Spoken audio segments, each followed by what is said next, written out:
Hello everybody, I'm Manakyn. Welcome to the stream. How's everyone doing today? Do you know what? It's actually starting to be sunny again. You can see like there's actually streaks of sunlight on my books over there from my window. Hey, entertaining. It's been a bit. Hello, Nana. How you guys doing? I wanted to, have a chat with you guys at the beginning like I usually do, but since there's not too many people here right now, here it's night. Yeah, you guys are living in the darkness right now. Yeah, but since there's not too many people out right now, we can also have a chat at the end. But I was curious if you guys wanted to discuss something more. I stopped using the Discord and YouTube notifications. You are being gate kept. Wait, really? Don't they just like the notifications just pop up? Huh. Okay, I didn't actually know that. I didn't know that YouTube just didn't send you, because like usually for some people, like whenever I'm streaming, they just a notification gets sent to their phone. But dang, thank you for telling me. Yeah, I didn't realize that there were people who didn't know I was streaming unless I posted on Discord. I'll try to make more of an effort. You thought I gave up streaming like until 2 or 3 weeks? Oh wow. Oh wow. I had no idea. I had no freaking idea. Thank you for letting me know. You never get... Come on, YouTube. Well, thank you for letting me know, guys. Like, I stopped using... You always figure it out by yourself. Yeah, I stopped using Discord partially because, like, Discord was just a bit of a hassle because, like, I only ever use Discord to log on and like, post it and then log off. But it's like... Yeah. It was your birthday this month? Well, happy birthday. Dang. Thank you for letting me know. Yeah, I'll make an effort to post on Discord and YouTube more often. I just didn't like the notification system because it almost felt like spamming, because I thought YouTube would like post it by themselves, but knowing that they don't, I'll have to make more of an effort. Well, now there are people here, so I thought, I'm curious, like, what we want to chat about today. Do you guys want to chat about something a little bit more like just, oh, that's interesting, that's fun? Or do you guys want to chat about like something deep and serious? I don't know. I usually talk about more deep things on my channel, so I'm not sure if you guys like that or if you guys would prefer to say like, oh, look at that, food.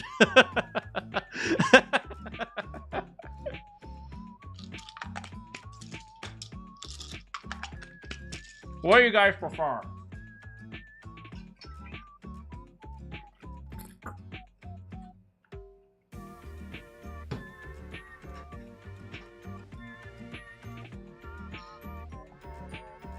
Sometimes other people streaming, they don't even appear on the list of live.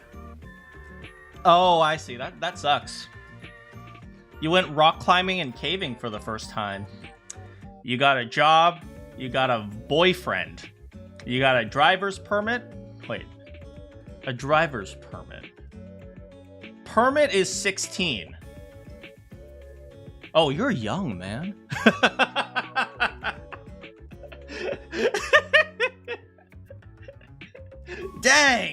Dang, I'm old. I'm an old man. Oh, God. Oh, God, no, I'm old.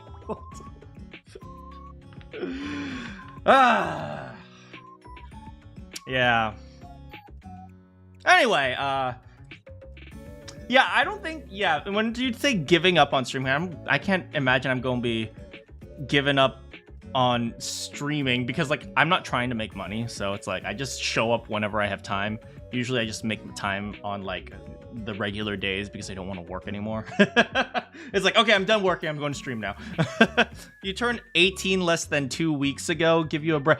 Oh my God, you're so young. You're only 18.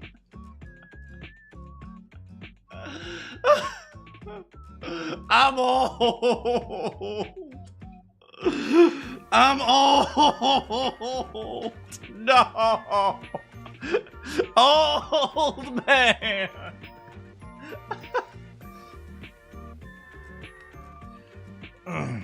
Yeah, so what do you guys want to talk about? You guys want to talk about something fun and silly, or you guys want to talk about something like serious and deep? I see some people who are about to go to college here, and the serious and deep topic does have to do with college and stuff, so Maybe we should talk about that. You want to talk about some cool game recommended, like me recommending you guys games? Let's see. Fire Emblem, XCOM. I haven't checked my Steam library in quite some time.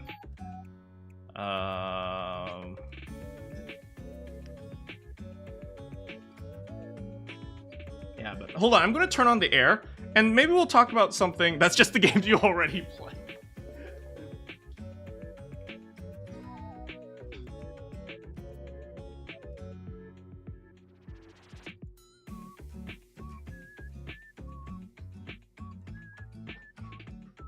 I like RPGs, like CRPG stuff. Everyone loves Baldur's Gate. You've been playing a lot of Tagline. What is Tagline?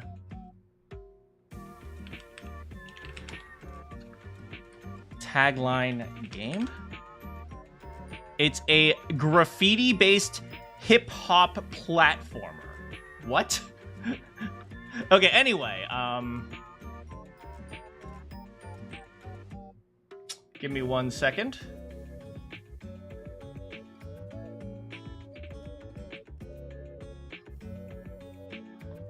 All right, so I figured I would watch a little bit of a deeper video with you guys. A friend of mine made me aware of this video, and I thought it would actually be relevant since we have a few people who are at college age here. A few people who are about to go into college, a few people who are, and some of you guys who are going to show up are also either going to college, applying for college, already in college, considering grad school, and someone as myself who has, you know, I've been in the trenches. I've graduated from grad school, so I totally get what some of you guys are going through. You played Turnip Boy Commits Tax Evasion. I heard that was a good game. I thought wasn't that Potato Boy, or is it Turnip Boy? I don't know. Potato Man Commits Tax Evasion. I thought. Oh, anyway. Your local community college is doing a bunch of funding and got a bunch of funding, is doing free tuition. That's good until it's not good. But hopefully, you know, you can get something positive out of that. If you can happen to get the free tuition, you know, make sure you study hard. Anyway, yeah, so this is going to be a little bit of I won't say it's a controversial topic, but it's a little bit of a touchy subject that I wanted to chat with you guys about, so. Nope. There you guys are.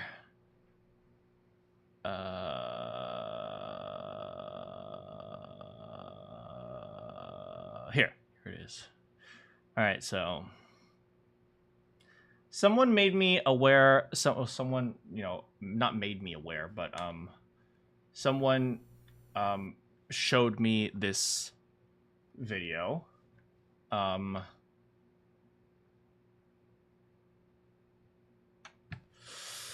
PhD dropout to OnlyFans model. And, well, first of all, oh no. I took a look at her channel, and it's actually kind of interesting. It's this girl who is an OnlyFans model talking about what neural networks are, and yeah, it's certainly interesting. Ben Biggest. Hey Bowser. Before we play Zenless Zone today, we're talking about this video that a friend of mine made aware to me, or what is it? They put this on my radar. PhD to drop out to OnlyFans model. So apparently this girl is a PhD student, and she dropped out because she thought she had more of a future in OnlyFans. Now, I see over here she is an AI. Some people believe this video is AI. I don't think it is, just because she had an entire channel. You were here for a while, but you struggled to think of an introductory message. Well, welcome, and you came at the perfect time. Now, before we watch the video, okay, Do you guys remember what I always say about being a PhD? You guys remember? I will sit here and wait for someone to type it into the chat. I say this all the time. Comp Sci PhD makes sense to you. I say it all the time on this channel. Okay? Somebody better type it in the frickin' chat. Okay? Someone type it in the chat. Come on. I say this every single time. I need you guys to know that I need to know that you guys are learning on my channel. Come on. What do I say about PhDs? Come on. You guys got this. Come on.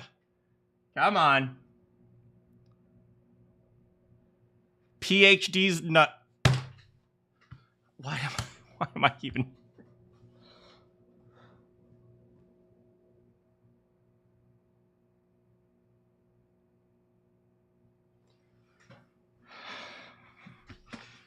Okay. You guys have heard me say this over and over and over and over and over again. All right, so first of all, you don't need to be smart to get a PhD. I say this over and over and over, and this is from me, who has a PhD, okay? You don't need to be smart to get a PhD. That's not an insult to her. That's not saying she's dumb or anything. What I am saying is that being a PhD isn't as much academic talent as you might think. There are a lot of people who join the PhD program or even grad school or thinking, oh, I'm going to join because this is academic talent and so on and so forth, right? In reality, yes, you need to get good grades. Obviously, you need to be, I don't know, above average when it comes to going to graduate school and maybe pursuing your graduate degree and PhD. But a lot of it is more going through the motions of learning how to do certain academic research, how to do certain types of, a lot of it, as you get further and further up into graduate school, it becomes more about learning how to navigate let's call it the business of academics, right? So it's like 50% of it is research and actually, writing papers and so on, but another 50% of it is more navigating the business of academics. And that's a lot of what you learn as a PhD as well. And it's very disillusioning for some people. So I'm curious to see what she has to say about being a PhD dropout who decided to become an OnlyFans model. And let's see what she has to say.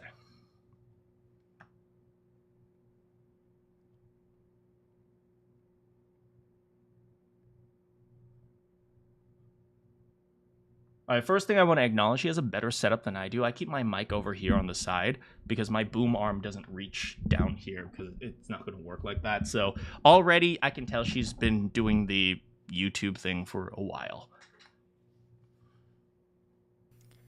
I've dropped out of my PhD. I've cried so much over this decision to quit my PhD.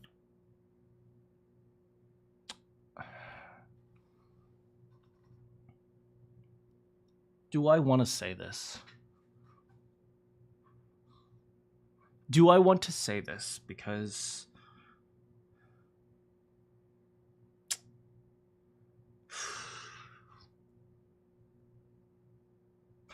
I'm going to rip the Band-Aid off. Okay, I am going to rip the Band-Aid off. I'm going to turn on some jazzy music to make it a little bit more palatable. Her saying, the reason why I stopped to think about this, her saying, I've cried so much over this decision to quit my PhD. Okay, and this is going to sound bad, because to an extent it is bad, okay? The people I see who cry during, let's say during engineering school. Every single person ever who I've ever seen cry in engineering school, either a decision on what path to take and I might have chosen the wrong thing, or getting a bad grade, or dropping out to do something else. Okay, I'm gonna rip the Band-Aid off right now. I'm just gonna say it. Every single person I've seen cry in engineering has been a woman. Right? I have never seen a dude cry about this. Every single time I've seen someone cry about, oh, I don't know what engineering thing I should take. Will I get into engineering school? Oh, I got a bad grade. Every single time. It's usually women. And it's not just women. It's a very specific group of women. It's a group of women who don't seem like they're particularly enjoying themselves in engineering school. Now, let's be honest here. Nobody really enjoys themselves in engineering school. I'm going to be perfectly honest here. Everyone who goes to engineering school, they're 50% doing it because they're hoping they could get a good job to make money, right? But there is a subset of women who go to engineering school who really, really do not like it. I usually don't see it in guys as much as I see it in girls. In fact, I rarely ever see this in guys.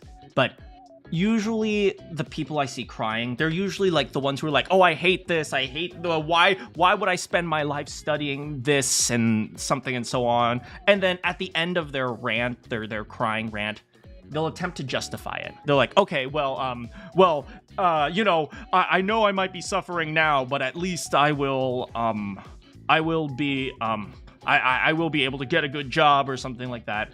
And it's even worse because many of those women who spend 4, 5, maybe 6 years in engineering school, they end up dropping out, not during school, but after they graduate and they get the job and they realize they don't enjoy it either. Now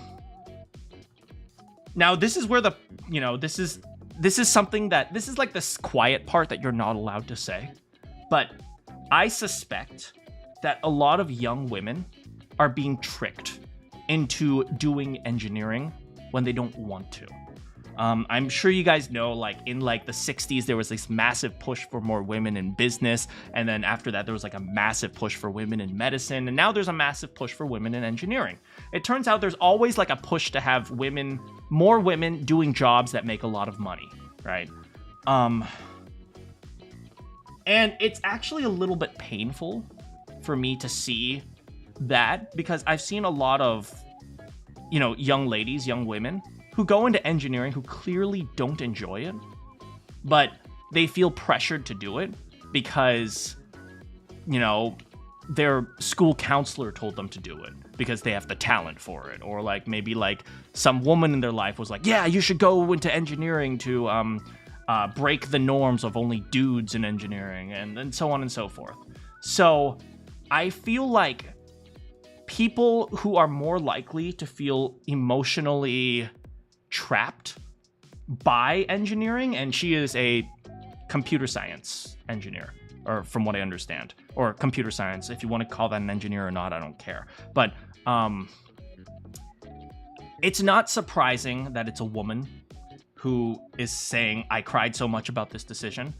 I suspect, if you ask me, I suspect that she has probably disliked engineering for a while now. And that doesn't surprise me that she says something like this. So, that's one point I wanted to make here. There's always this push. Hey, how's it going, Kiyoma? We're talking about how a PhD decided to drop out to become an OnlyFans model.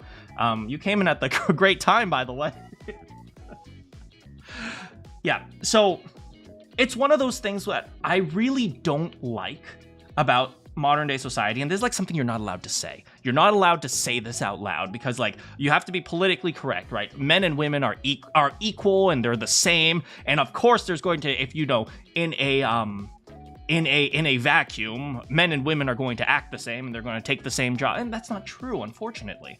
And so like when you have this big push to have women pursue careers that they don't like when you push people to do things they don't like, the things that they want to do come out with a passion. And that's the reality of it. So I don't know. And this is, once again, I haven't even watched more than 10 seconds into this video, and I already see kind of the patterns that this video is about to take. because I've seen this over and over and over and over again. I wonder if instead of doing computer science and engineering, if she decided to go into business, or she decided to go into art, or maybe she even decided to go into medicine, because medicine is more personable than engineering. I wonder if she would have dropped out to do OnlyFans. I think this is a very big reaction to the fact that she is probably doing something that she doesn't enjoy. Right?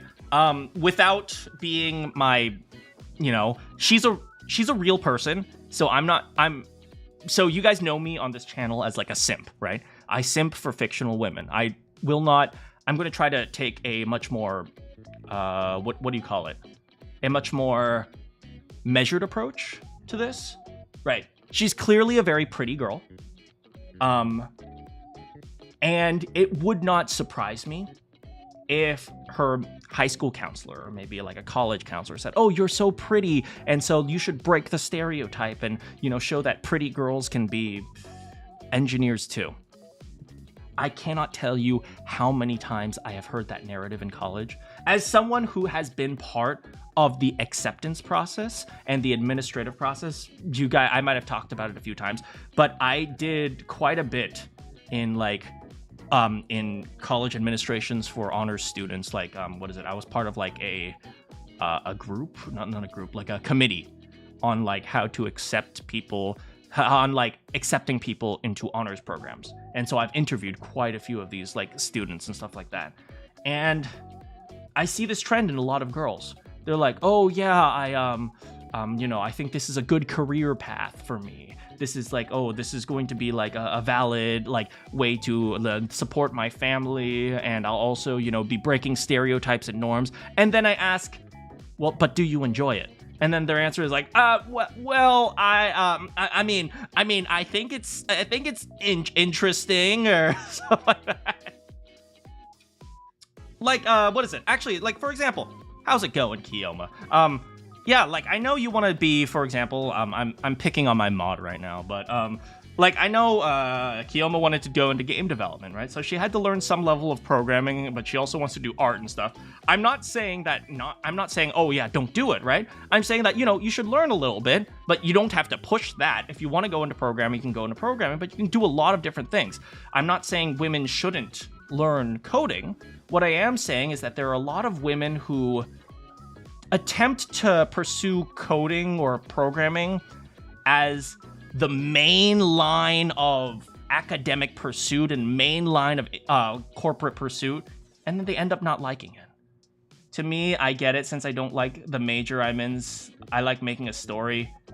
I am not sure about the major. I want art. They said acting is required in art major, so, oh, I see. I mean, yeah. Right, I totally get that. To an extent, every single person has to do some things that they don't like, right?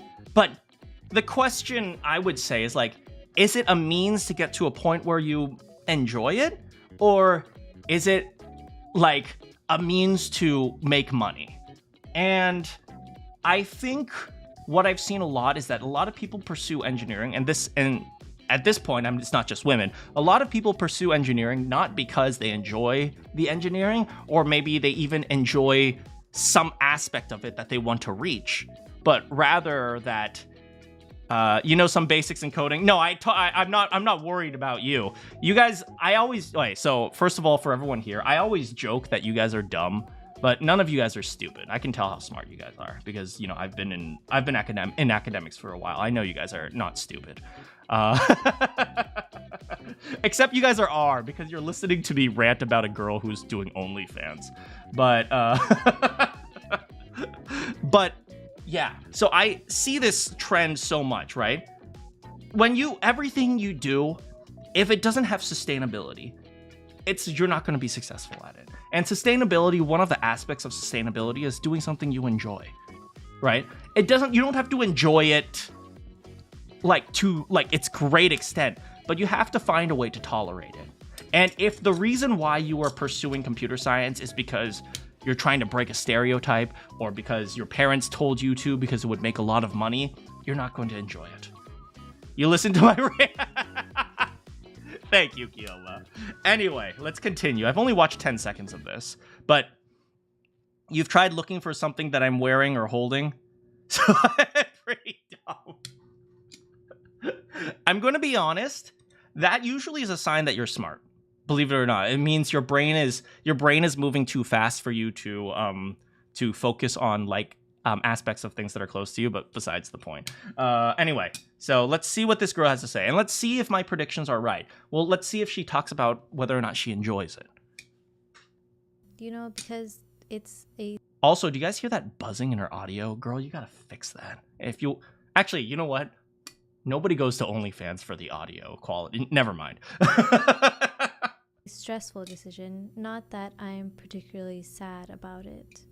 I'll get into all of that in a bit later, but really sad. Okay, not that I'm particularly sad about it. That's pretty in line with what I believe. She said, like, she cried about it, but not that she's particularly sad about it. Chances are it's more like, oh, if I do this, I've wasted all my time. Sunk cost fallacy, right? About it. I'll get into all of that in a bit later, but moving on to doing OnlyFans and content creation full-time, it's not just a career choice, it feels kind of like a gamble on the direction of my entire life. Sure. Some days I wonder if I'm making the right choice. You know, when I open LinkedIn and I see the pages of all of the people who are my age, who already have 3 years into their careers and are climbing the ladder with senior level titles, it stirs something in me. I start to feel a twinge of jealousy, imagining what it would be like in their place. That is a very grad school thing to feel. So I'm looking at you, Arcane. I'm not calling anyone out except you, Arcane, but that is something that anyone in grad school will feel. The reality is, you know, getting a PhD, you can argue that it's for academic purposes. I don't have that problem. I don't have a problem. You know, some of it is for academic purposes, but often, you know, getting a PhD is more about the fact that you got the PhD. For example, the career I'm currently in, I couldn't have really gotten that career without at least a master's degree, right? So if you want to pursue certain careers, you need to have the PhD. You're going to work. Oh, are you? You're dumb. You're dumb. I'm so sorry. I might be picking on your insecurities. I'm sorry. I don't actually think you're dumb.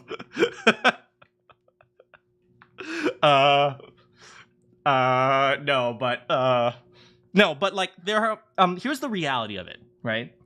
A lot of young so there's two people who go to graduate school. Someone who wants to pursue a career that requires that degree, or three people. One, a person who wants to pursue a career that requires a graduate degree. That's the first one. Two, people who are too lazy and they don't want to work yet. So they're like, hey, mom, can I go to grad school so I can continue to party? That's the second one. And the third one are really arrogant people who think they're smart. I fall into all three of those categories. So those are the people who go to grad school, right? And in reality, going to grad school, if you're talking entirely economic, it's an irrational decision economically, right? Because most people, they get their engineering degree, they join, I don't know, some engineering company, they work there a few years, they make manager position. You don't have to have an advanced degree to be a manager. You need to have an advanced degree in research. And in fact, people don't always want the advanced degrees in the managerial positions, because a bachelor's degree is perfectly fine in those positions.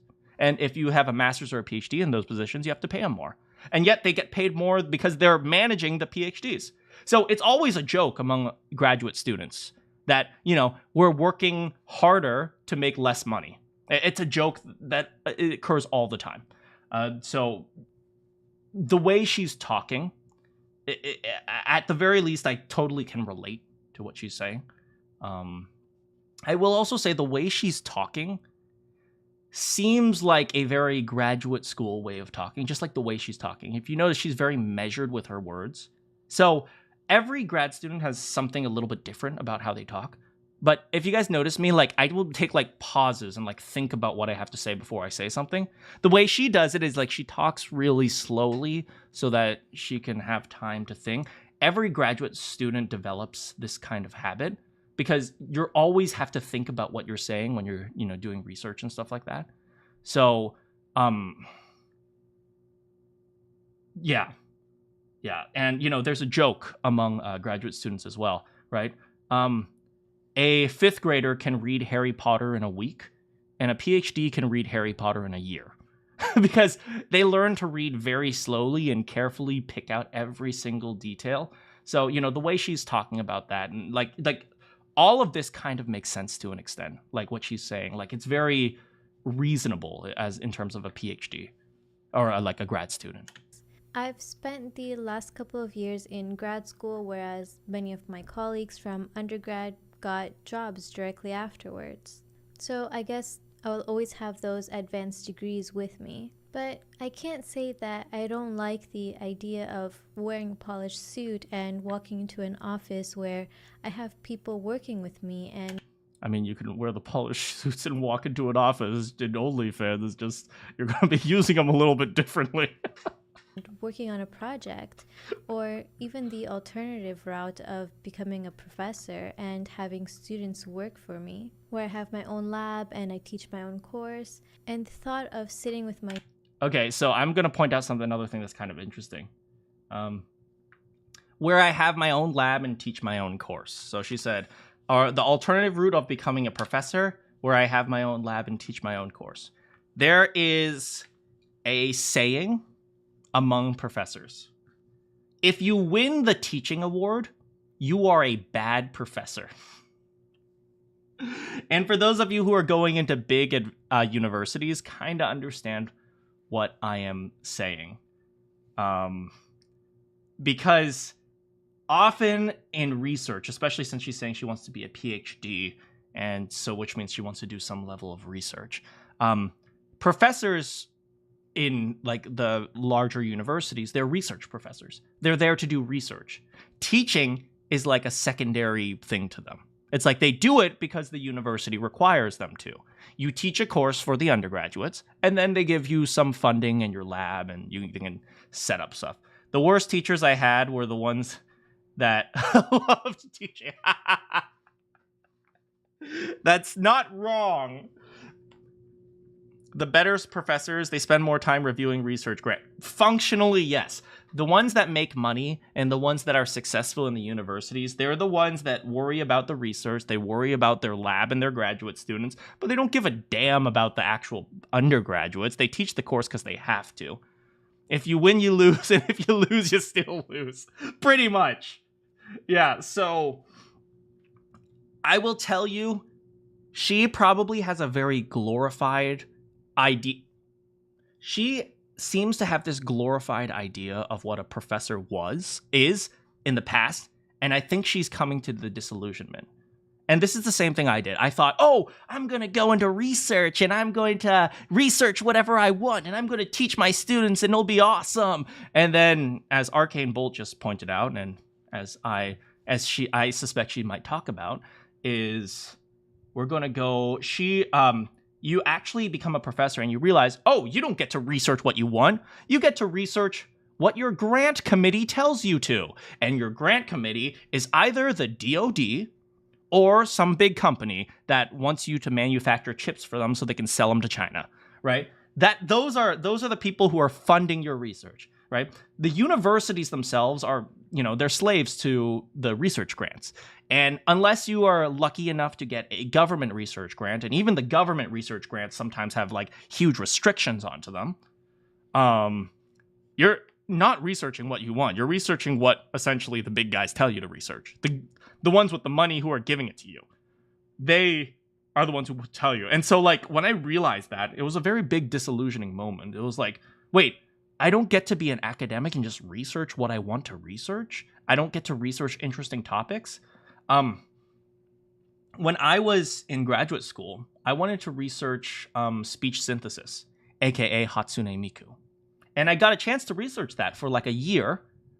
And then my professor was like, okay, that's cool. Enough fooling around. Now you're going to research this thing that's for like the advancement of children's education because we need more advanced science curriculum so we can create better schools. And I was like, okay, I enjoy researching children's education. It's like, oh no, but you're not researching children's education. You're researching the manufacturing of a robot that can replace teachers. And I'm like, wait, what? He's like, yeah, the company wants it. It was like, yeah, yes, ma'am. Yes, ma'am. If you guys ever want me to talk about my research, I'd be happy to. And during one stream or another. But yeah, so it was a big disillusioning moment for me. So.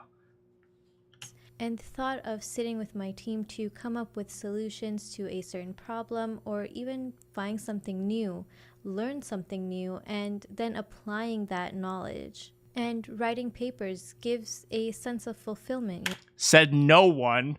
Okay, that's a lie. That's the first lie she's ever said. She's said so far. Okay, I get that she's trying to just put on a show right now. She's trying to justify it, but no, writing papers doesn't. It's like the first paper you ever write, you're like, oh man, I got published. That's awesome. And then the next paper is like, you submit is like, can you just hurry up and review this so I could just put it on my resume and I can apply to Google or something. There's some sort of camaraderie in those environments and a structure that I think I'd enjoy. And of course, not to mention the outfits. I mean, come on. I have so many professional outfits that have never seen the light of day. Like I said, you could still use them. You're just going to be using them for something a little bit different. Apply to Bing. PhD, the most expensive toilet paper. As a PhD myself, I want to argue with you, but I also can't bring myself to argue with you. I'm glad she isn't teaching. This is how you feel every time you write it. As I know, right? That's pretty much papers. That's pretty much papers. Just because I have nowhere to wear them to, and of course I keep buying them. And part of me wonders if I'll miss the chance to experience that life and that lifestyle. But then I start to think about some of the trade-offs. Okay. Those same people whose lifestyles I thought I envied are tied to someone else's vision and someone else's pace. They'll spend their lives working for a company, doing things that they don't necessarily enjoy. Right. And of course, without the recognition that they deserve. I mean, that's just the properties of working for a company. You work for a company, you do the work, but they own your work because they pay you a salary. That's just how it is. Work might win someone else fame and wealth while they stay in the background, expendable. They'll constantly worry about getting laid off, planning their lives around their salaries, budgeting to pay bills, and likely renting a place to live or being tied down to a 30-year mortgage. Vacations are rationed and squeezed into limited paid time off days. My path, on the other hand, is different. Different how? If you want a home, you still have to pay a mortgage. Okay, you know what? Let's continue. Let her finish her argument. I pretty much know exactly where this is going, but let's hear her finish this first. It's freer in ways that feel both liberating and, to be honest, a little terrifying. I'm no longer bound by the expectations of an academic institution or the constraints of a corporate office. I can comfortably wake up each day and decide what I want to learn, diving into topics that genuinely interest me and not... You do OnlyFans. What topic... Okay, there are certain topics that may be interesting to you, but let me. Not just those deemed important by a funding agency or a company's bottom line. And when it comes to research, I'm no longer bound by the pressure to publish for the sake of tenure or grant applications. I can write papers independently, not because I need to meet a quota, but because I genuinely want to contribute to something. Everything that... Well, you're going to be publishing too. It's just on a different website, so... I create reflect my own ideas, my own creativity, and my own ambitions. And of course, the best part is that everything I build will be entirely my own. She's saying what I said. Functionally, yes. That's functionally what she's saying. I'm not contributing to someone else's legacy or bottom line. I'm building my own brand and my own future. And all of the effort that I put directly benefits me. Okay, so if you guys remember, I said this at the very beginning, and we're starting to see this trend. The one thing I said was whether or not she enjoys it. Now, she talked about, oh, I can build my brand. I can, all the benefits directly affect me. It's like, I don't want to be tied down to a 30-year mortgage. A lot of the stuff she's talking about is financial, which, don't get me wrong, I totally understand why she's asking this. She's talking about this, but she hasn't really answered the question. Will she enjoy her new career, which is OnlyFans? She's like, I can learn something new. Yes, but will you enjoy your new career, right? Is there some aspect of it that you enjoyed outside of money, right?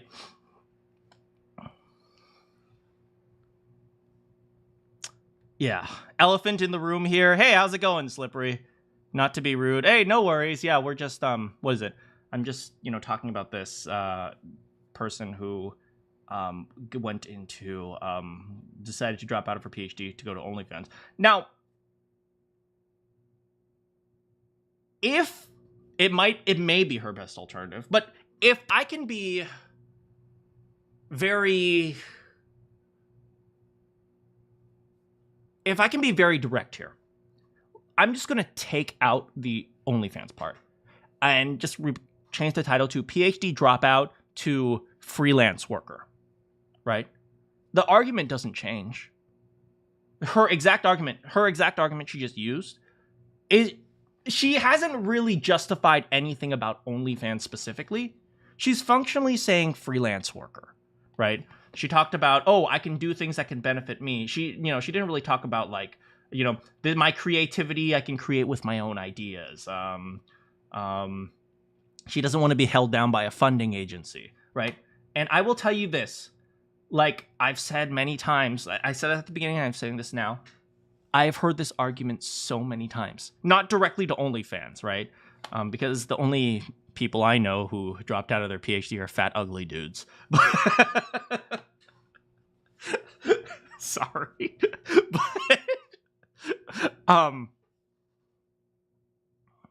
I have heard this so many times. This idea that, oh, I'm going to drop out and then I could be my own person, right? To an extent, I'm doing that right now, right? You guys remember that, I started doing voice acting and I've started booking a lot of gigs. That's a freelance. To a large extent, that is freelance, right? I'm functionally following her argument because to an extent, I'm in the same position as her. But there's a difference between where I am and where she is. She's dropping out during her PhD. Meanwhile, I'm not really dropping out. I'm still an engineer right now, and I'm using that to fund my interests, which is voice acting, right? Drop out because their tier 3 subscription was about... Okay, but in all seriousness, right? The difference between her and me is that she dropped out during the PhD. I got my PhD. I suffered through it, which, don't get me wrong, I enjoyed it. And I still enjoy my engineering career to an extent, right? Obviously, I don't enjoy, having to deal with, like, meetings and the bureaucracy of a company. But I enjoy doing some of the research. I finish the research. And then after that, I, go home and I pursue my voice acting career. And, that's a freelance work, right? And so, functionally, she's arguing this idea that I don't want to do my PhD anymore because it's a bureaucracy and I feel like I'm beholden to some company and some group and some corporation and some maybe like corporate shills and so on and so forth. And I want to do something that I can pursue on my own time, right? And then you go into the freelance work, as in I'm kind of deep in the trenches of the voiceover world right now. And I realize, I'm beholden to a lot of the directors. For example, I'll give you like a basic example. I could never insult Dragon Age the Veilguard publicly because that could lose me jobs, right? Which is why I keep my voice acting career and this channel separate. because here I can, somebody will probably discover me eventually, but I will never publicly, insult Dragon Age the Veilguard on my Twitter, on my voiceover Twitter, because if somebody sees that, I might lose the jobs. It's the same thing for her, right? OnlyFans, right? Instead of being beholden to like a grant committee or like a company, she's beholden to a bunch of like horny 30-year-olds. And if she ever reveals the fact that she has a boyfriend, she's going to lose a lot of subscribers. It's a very similar thing, right? You think that... Tell this to the Genshin VAs. God dang it, guys. It's like you think that it's freeing. But at the end of the day, a career is a career, and you're always beholden to someone. So I have heard this argument over and over and over again in my careers doing administration for colleges, in my career being a PhD, in my career as an engineer, having graduated, in my career pursuing a professorship, and I decided not to go through it. But I have heard this argument over and over again. I'm going to take out the OnlyFans part, because to a large extent, this is a girl who, or a woman, I don't know if what's the right word to use. I don't know if I'm politically correct. It's a girl/woman. It's a chick who was disillusioned by the fact that, she's pursuing a career that she isn't particularly enjoying, and she feels like she needs to do something else. And the something else that was the best option for her ended up being OnlyFans. Ma'am, it's ma'am. And to an extent, that's a little bit darker than, what I say, which is I'm pursuing voice acting. But yeah, I actually totally understand her. It's weird. It's a little bit weird because I totally get what she's trying to say. I don't agree with it. Having been through it, having the perspective I have as a person older than the age of 18.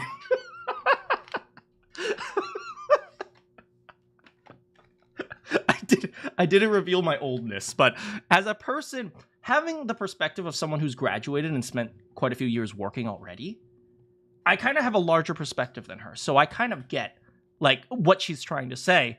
And I also understand the other side of it, which is, she thinks, oh, I don't like this thing because, it's corporate and it feels like I'm beholden to the people who have the money. But it's not really all that different in going into OnlyFans, right? Or any freelance for that matter. OnlyFans functionally is a freelance. For example, although my OnlyFans has been a side project while I pursued my PhD, I've been able to make over $1 million. And then there's that. And then there's that. Can you imagine being 25 and you're like, I post a few pictures of myself naked online and then I make $1 million?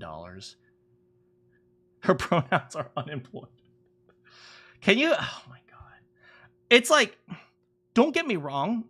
I detest OnlyFans. I detest the idea that it encourages, predators to encourage women to post pictures of themselves online. At the same time, if I was a girl and I was attractive enough to do OnlyFans, I can imagine this would be really, really tempting. I could totally imagine it.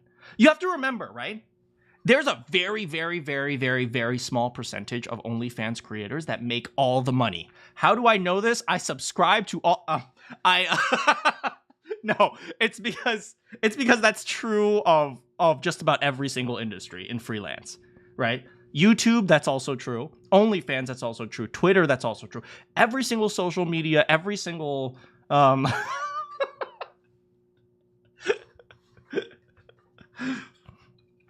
right? It's either you have some really specific niche where you look a specific way, or you have like a very specific niche that makes you look very, very attractive.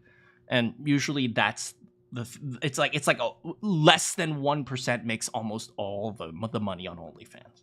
So you have to remember that she is a very specific type of girl in which she captures a very conventionally attractive look. Not saying that, there aren't girls that are attractive in other ways. Like, I told you, like, the one girl I thought was, like, the absolute most attractive in high school was because she wore headphones.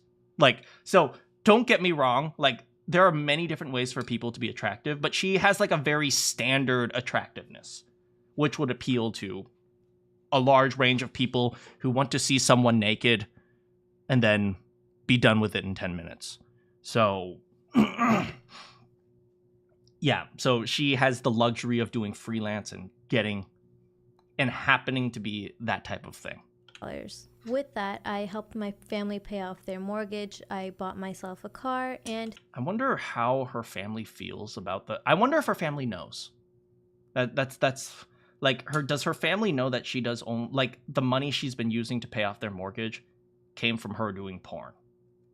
I wonder. Thankfully, I avoided taking out any student loans. Now I have an investment portfolio, and I'm planning on buying my own house soon. So all of these achievements are just reminders of the tangible rewards. Okay, so that's the thing, right? She talks about, I avoided taking out student loans, I paid off the mortgage, I have an investment portfolio, I'm about to buy a house. Do you enjoy it?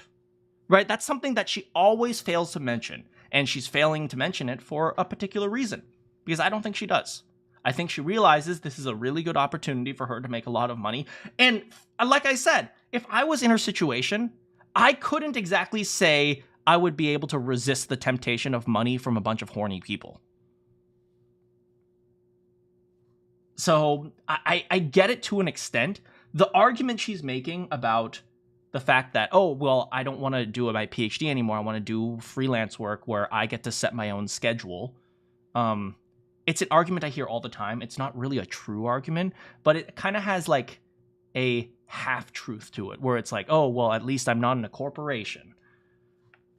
Now I have an investment portfolio, and I'm planning on buying my own house soon. So all of these achievements are just reminders of the tangible rewards of carving my own path and the freedom that comes with it. But even with this freedom, I am genuinely terrified. I fear not having that external competition, no one to measure myself against. You just measure yourself against other girls on OnlyFans. This is okay. So okay, this is a humble brag. So I'll let her have this because every PhD has some level of arrogance in their head until they graduate and they realize, wait, my degree is useless. So I'll let her have this humble brag. He's like, oh, I'm amazing because I can beat people. Every PhD says that. I'll let her have this. And that it will make me complacent. Will I push myself enough without the pressure to outperform others? And of course, there's also the opposite case, that my drive for more will take over. It will. It 100% will. That's true of just about every single freelance business that is successful. Slay, boss, girl. This is true of every single freelance. Like the freelance things that are successful, they're always doing business. And it is, and while, some people say like, oh, that's really respectable, you can also say it's really awful because, they have no time for anything else. And, it's like the alpha male influencers, right? I wake up at 5 a.m. every day because PhD students definitely aren't arrogant. Well, it depends on the PhD students, I suppose.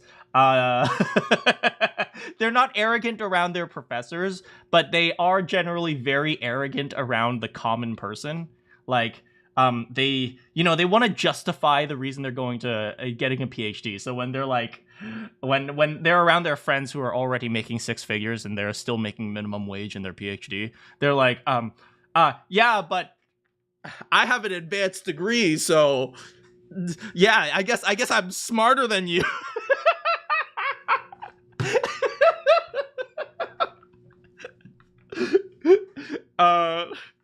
As an undergrad in a room of grad students.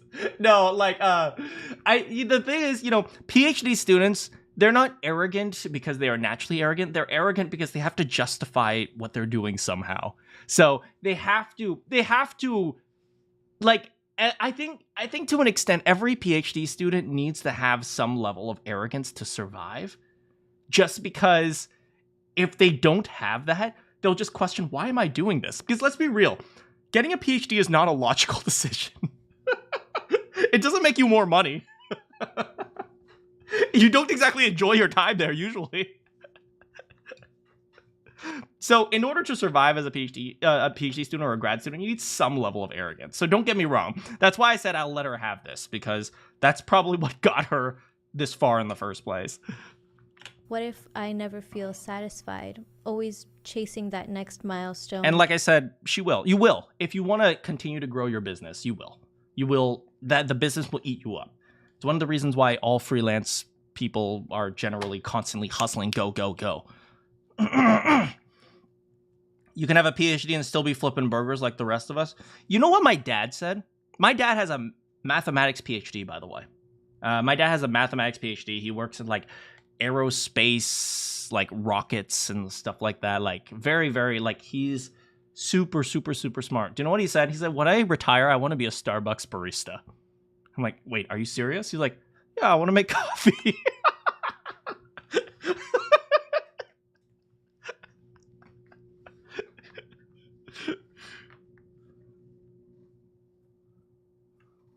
Plus, it's fun. Exactly. You know, sometimes, once again, right? Sometimes in order to pursue your career, you just need to do something you enjoy, right? You're like, you know, it's fun. It's fun. If I do a thumbnail ZZZ stream, I need to give the character a bigger head. Okay.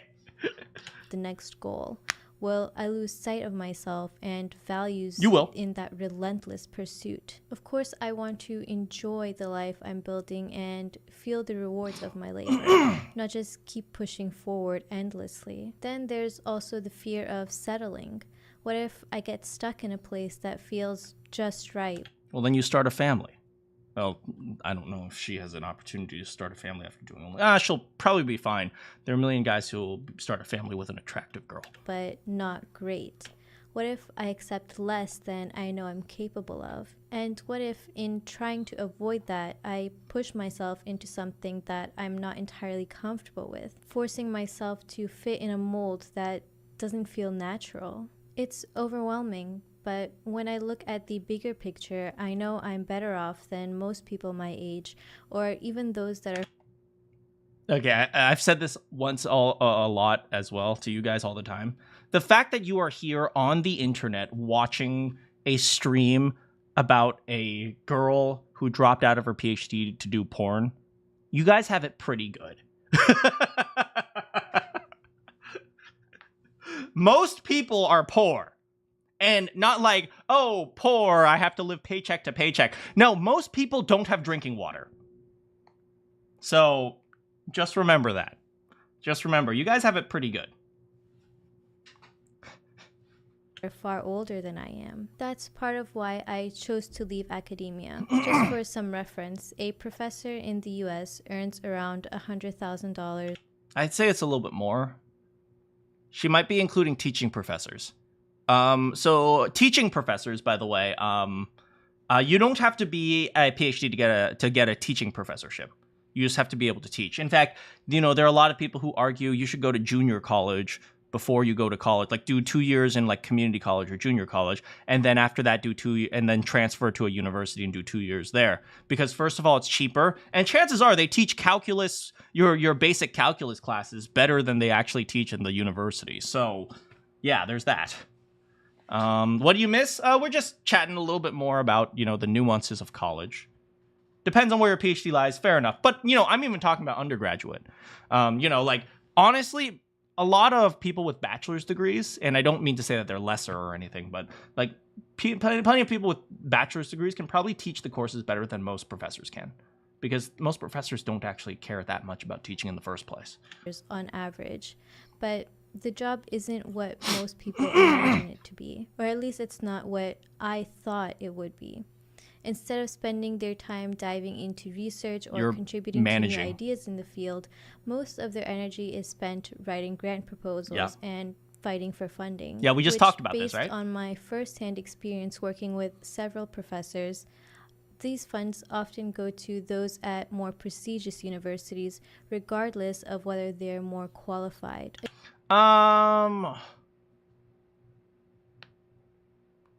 That's like, I'll give that to her. That's like 60% true, which is, you know, more than 50%. So, to an extent, a lot of it has to do with the reputation of the laboratory. And you build a reputation, obviously. So it's not like, oh, whether or not they're more qualified. But, you know, often, you know, building reputation is very big. And I'm not sure how many of you guys have been to like an academic conference. Like real like conferences where you like fly to Europe or something like that. I don't know. Some or like fly to like everyone meets at one particular location or something. Those conferences are often very political. It's often people saying, "Oh, well, no, your thing is wrong because look at my paper. My paper is right." So yeah. So what she's saying about people fighting for funding and stuff, very true. 60% is still a failing. Additionally, their students often do majority of the hands-on work. There's an article one of your PIs wrote about academic bias in professorship selection process. Oh, aren't you in chemistry? Is it like academic bias in chemistry? Isn't that like more of like maybe like a sociology paper? And the professor acts more as an administrator. Right. So we've also talked about this, right? The professor is kind of like a manager for the students, right? When you are a professor, you do less research. You're mostly looking for funding, and you use the funding to pay your graduate students. It's kind of like running a mini company, being a professor. And that's something that a lot of people are also disillusioned by. One thing I was very disillusioned by. I didn't realize, you know, as a professor, you'd spend less time doing the research, more time doing the funding, and getting other people to do the research for you. You're running a little research company.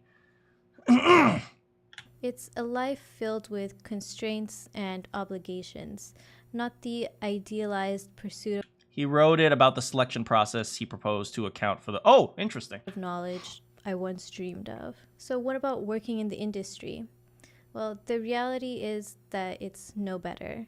Big tech, for all its allure of innovation and opportunity, is a world where the individual contributions are mostly invisible.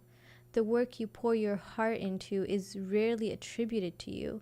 Instead, it pads the pockets of the executives who sit at the top, taking the credit and the glory for I mean, that's just work. true in general. Employees are treated as interchangeable, expendable.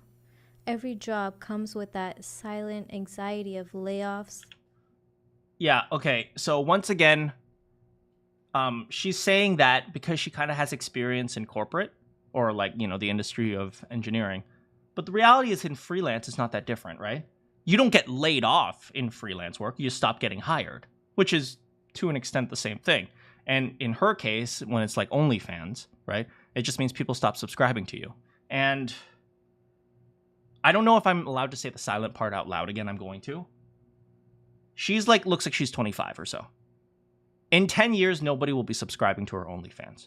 And that is, you know, I'm not supposed to say that type of thing. But the reality is there's a reason why people who, you know, the top OnlyFans creators are generally under the age of 30, right? At a certain point, you know, looks start to fade. And when you are in OnlyFans and your entire brand is literally about whether or not you look attractive, it's like she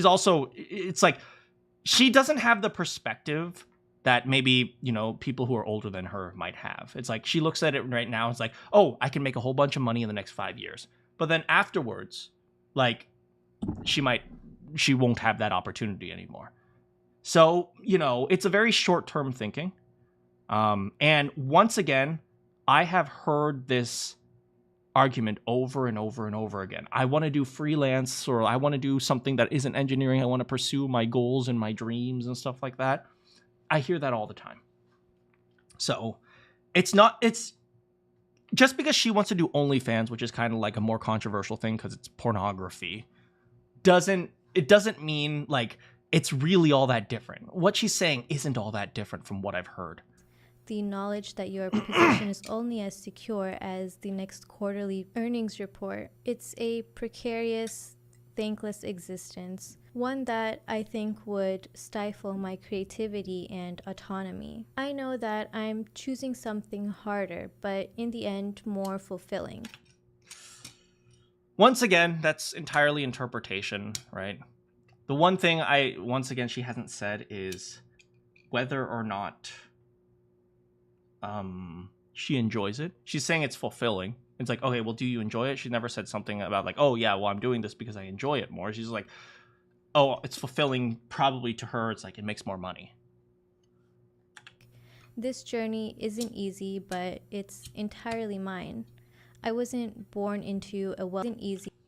This argument, I've also heard this argument. It's essentially the same argument. This journey isn't easy, but it's entirely mine. I get to decide, whereas a company can't decide. No, unfortunately not. The reality is you live in a society, and if you want to make a living, you need to have people who are willing to pay you. Now, if you're doing, something more freelance, the payment is a little bit more abstract. So it's not like one big company is paying you. It's a bunch of little people who are paying you. Little people. Compromise? Yeah, functionally. Yeah, it's like a bunch of people are paying you a little bit amount instead of one company. You say like, oh, it's entirely mine. Well, yes, but also no. You're still running a business, right? OnlyFans still at the end of the day is a business, in the same way that my voice acting career is functionally a business. And the people who are at the very top are also really good at marketing, right? The people who are at the top of OnlyFans, they go onto podcasts and they post at all the right times on Reddit, and so on and so on and so on. Yeah, so this idea that the journey isn't easy, but it's entirely mine, this is something that I hear for a lot of PhD students who are coping about leaving PhD. It's like, oh, well, I get to be my own person. At the end of the day, it's all the same. It seems like it because from a more abstract point, it's like, well, no company holds me. She just wants things to be her way. To an extent, yeah. She wants, okay, I get to set my own schedule. Well, no, you set the schedule that gets you paid. And, you might like it better. But at the end of the day, unfortunately, that's the reality. And, yeah. But it's entirely mine. I wasn't born into a wealthy family or handed opportunities on a silver.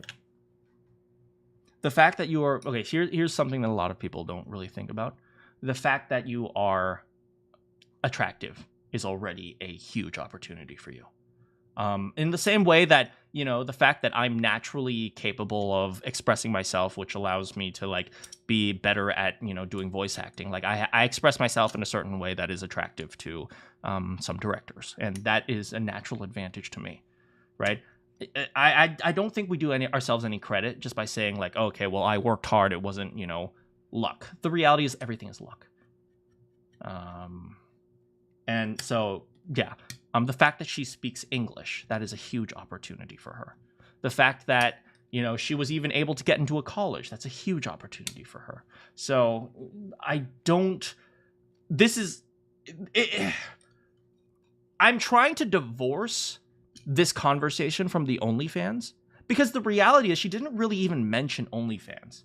Functionally, she's saying, I'm dropping out because I want to pursue my own business. That's functionally what she's saying. And the OnlyFans just happens to be something that's a bit of controversy. But in reality, this actual video is she wants to own her own business. Exactly, right? Monkeys, you're saying like, oh, she wants to be a CEO to an extent. Platter. Every step forward I take, every milestone I reach will be the result of my own vision. That thought and the vision of a bunch of horny dudes. Thought on its own is intimidating, but it's also incredibly empowering. I'm not even going to comment on that one. It's a reminder that I have the freedom to carve out a life of my own on my own terms. A freedom that so many people will never experience because they're just too afraid to break the norms that are set by society. No.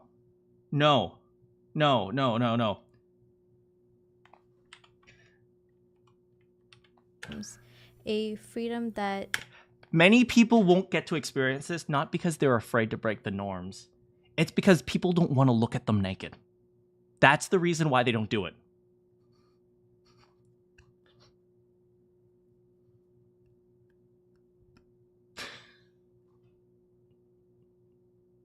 By the way, I know I'm, kind of having a laugh. Please don't be rude to this person. Please don't be mean. I'm actually trying to, talk about, I'm actually trying to talk about this from a more objective perspective, and I make jokes. Yeah, sure. But, yeah, it has nothing to do with the fact that people won't get to experience it because they're afraid. They won't get to experience it because they are, because they're not attractive, or people don't want to look at them naked. If I started OnlyFans, would you guys subscribe? No, but yeah, people wouldn't subscribe to me, even though I think I'm attractive. So many people will never experience because they're just too afraid to break the norms that are set by society. And perhaps most importantly, I need to learn to be kinder to myself. I have the tendency to be overly critical, always pushing myself to do more, to be better. But I'm realizing that this growth doesn't always come from harshness. It also comes from compassion. This is unimportant. And I know that if I want to thrive in this new chapter, I need to give myself permission to rest, to make mistakes, and learn from them without the guilt or self-punishment. This life I'm building is like a masterpiece in progress. Every choice I make, every challenge I face, and every success I achieve will be a reflection of me. There's no blueprint, no guarantees, but that's what makes it exciting. It's mine to create, and I know deep down that it'll be worth it. Oh, I guess she just ends it right there without any ending thing, but okay, deep down it'll be worth it. Okay, so, I wanted to comment on this. I didn't watch the thing fully. I watched a little bit to it, but the reason I wanted to comment on this isn't, is actually, well, first of all, I know a lot of you guys are college aged. The one thing I have one thing to people that was break the societal norms. So one of the reasons why I wanted to watch this is, first of all, I know a lot of you guys are college aged, and I know Arcane Bolt has been heavily thinking about pursuing OnlyFans. Like, I know, like, he's been working hard on that business. He's been advertising on Reddit. Oh man, I mean, he's put up some good pictures. No, I'm just picking on you. I'm sorry, but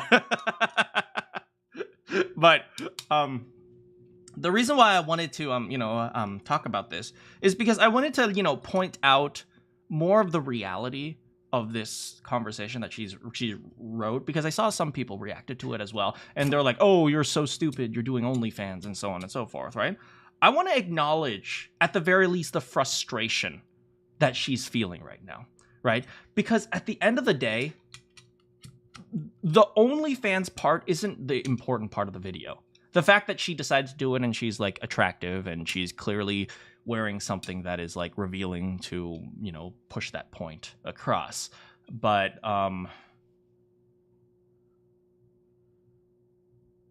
the real point of this, I see, is that I don't think that you have to be stupid for doing it. I agree with that. I don't think she's stupid. I think she is frustrated with kind of the academic system, the PhD system, which I totally get, right? It feels like you're not really doing much. You're getting paid minimum wage to do research that you're probably not going to be particularly enjoying because you thought you were going to do one thing and you're going to do another. And you're doing it towards a career that if you don't enjoy that particular field, you're not going to be able to do it. And, you're controlled by many companies who are, the ones funding the research. But you are stupid if you do waste money and then cry when you're too old to make... Agreed. I agree to an extent of that. I wouldn't say stupid. I'd say foolish. But yeah, I would say this. This sounds like a girl who is incredibly disillusioned by the academic world. And so she is trying to cope by coming up with excuses as to why OnlyFans or just working freelance is better. And I get it. I've done it. I'm sure every single PhD has done it, whether or not they continue their PhD or they decide to not do the PhD. But it's like, oh, why do I, continue doing my PhD when it's really just, a bunch of grant proposals, and then after the grant proposal, then I have to research what they tell me to research. It's so on and so forth, right? This sounds like a girl who's doing anything in her power, jumping through loops and hurdles to justify that what she's doing is okay, when in reality, it's not really a right or a wrong. She just doesn't realize yet that the freelance world, in this case the OnlyFans world, comes with its own set of hardships that she isn't aware of yet. And so, yeah, I guess that's what I really want to try to say. It's like, especially for those of you who will be going to college, foolish and stupid, same word. Same word for wrong. You're not wrong. You're not wrong. But yeah, that's kind of how I want to look at it. I want to look at it as a girl who doesn't realize that it's all the same regardless of what she does. It's just a different set of people who have to deal with that. It's like, okay, instead of being paid by the company, you have to be paid by the horny dudes. Instead of publishing papers, you have to constantly publish videos, and so on and so forth. So for me, it's like, instead of, doing my papers, I have to, publish auditions for the directors. I'm always, making auditions for directors. So it's functionally the same thing, right? I had a level of disillusionment as well when I first started voice acting, because I realized there's a lot to it other than just voice acting. And she'll probably have to go through that. But, this is what I wanted to do, go talk about with you guys. So, especially since I know a few of you guys that want to pursue a graduate degree. So, I wanted to say, yeah, you guys might look at this as she's foolish because she's thinking about OnlyFans, but you probably will go through the similar thing. Maybe not OnlyFans, maybe something else. But yeah, everyone, same smell, different skin. That's a great way to put it, right? It's the same, even if it's dressed up differently. So yeah, so I just wanted to maybe impart that level of wisdom. It's like, yeah, I get that she's frustrated, but that's how the world works. And yeah, I tried, and I think taking out the word OnlyFans. Obviously, she used OnlyFans to get attention, but taking the word out of OnlyFans out and just say freelance, PhD dropout to freelance worker or freelance artist or something like that. You get it though? And yeah, that's true. Yeah. I hope you guys got something out of this, because this is actually something. I can't believe I'm saying this. I think out of many of the videos that we've watched together, this one I relate to a lot, which is kind of weird because she's doing OnlyFans. As you guys know, I subscribe to Manakyn is on fire at OnlyFans. As you guys know, I do OnlyFans. I put a lot of pictures of feet, if you guys are into that.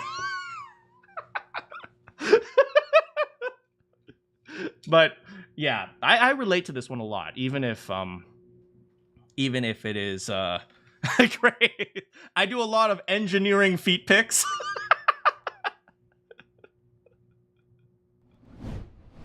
Anyway, so I'm glad you guys stuck with me on that. I am enjoying, chatting about things before different choices. The same story. I am enjoying chatting with you guys about things during like the openings. I do enjoy that. Yeah, I might stop that when we do a little bit of Ace Attorney, but I do enjoy doing this. So yeah, so hopefully you got something out of that. I didn't want to just make it entirely just like stupid videos and making fun of Assassin's Creed. I wanted to hopefully push that out there. And I think, maybe you guys have learned, maybe you guys got something out of that, even if her approach is a little bit silly. I would say, it's still, you can still get something out of it. Like, she's going to go through her own hardship. She just doesn't realize it yet. So it's like, and then she'll realize, wait, this isn't all nice. And then she, the worst thing you can do is just try something, realize it's hard, and then move on to something else. Don't do that. Right. And that's kind of sounds like what she's doing. Oh, she wanted to do her PhD. She realized, oh, wait, this is not something I wanted to do. And then she does something else. And then, oh, that's not what I wanted to do. So, sometimes you got to stick with something. Anyway.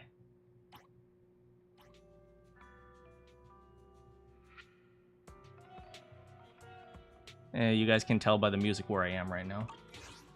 Oh, hey, Piper.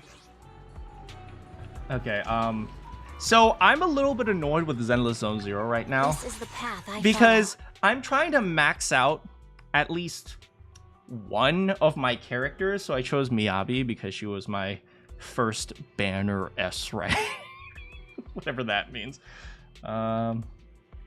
With a learning segment. Oh god, I hate learning.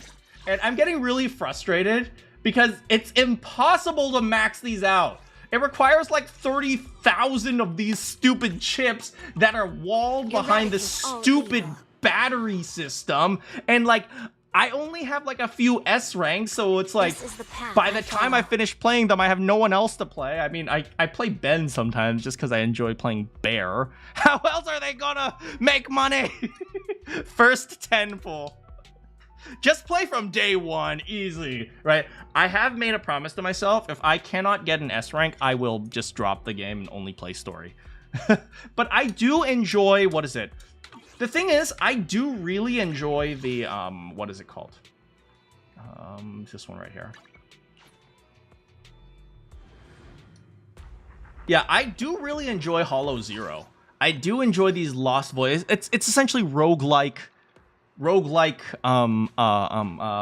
Zenless Zone Zero. I really enjoy this mode. Like, as you guys can see, like, I've already beat this one on 6 out of 9 intensity, and I have to do 9 out of 9 next. But yeah, I enjoy this, and you can see, like, I'm trying to build up my my tokens here, so I have to get this to 8. Yeah, but yeah, so I enjoy this. It's just like, you know, I'm tired of playing like one team. My team usually consists of either like Miyabi or Ellen, and then I like Lycon because he's the wolf guy, and then I try to throw in one of these characters, but you know, these characters, they don't see very much playtime because Sokaku and Lucy, they don't really come out of the field other than Lucy to abuse her boars, so then you can sub out afterwards. And then freaking Astra Yao, I didn't even realize she doesn't even do anything. She literally just stands on the field and does nothing. That's literally her job. She sits there and you get a buff. Pay to win issue. We skill people never have that problem. Ah! I want to like this game so bad. You guys know I constantly jump back and forth between liking this game and then realizing it's impossible to. I want to like this game so bad. Just okay. Eradicate all evil. Where is it? Let's go to here.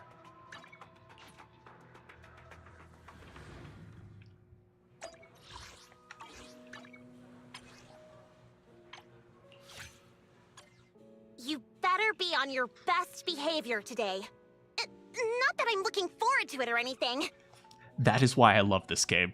That is why I freaking love this game. You don't understand how many tingles went down my spine when I heard Lucy say that.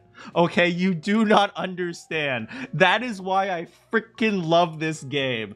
Except I cannot progress with her because I need all the little fire tokens to level up her ability to hit her boars with her baseball bat.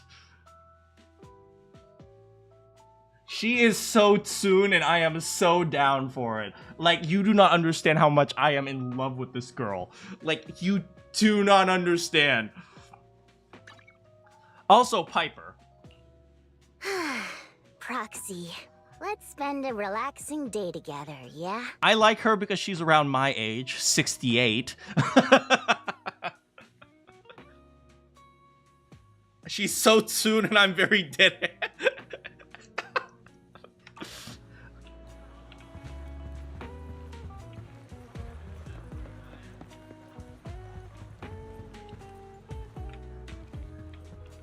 For those of you who have been playing this game, have you guys been doing the God Finger thing? Yeah, I unlocked some of the secret characters. Good evening. Like I told you guys before, Down with some games after I a busy literally day. will just hang out here and play Bazaar Brigade just because I really enjoy this game. I might enjoy Bazaar Brigade more than the actual game. I'm gonna be honest here. Leaving already? Wish I could get out of here early. All right, so let's eat some noodles. What type of noodles do we want today? Have you had dinner yet? A full stomach ensures a good night's sleep. Ooh, these look really good. Bone broth noodles. I don't even know what the ability is. It just looks really good.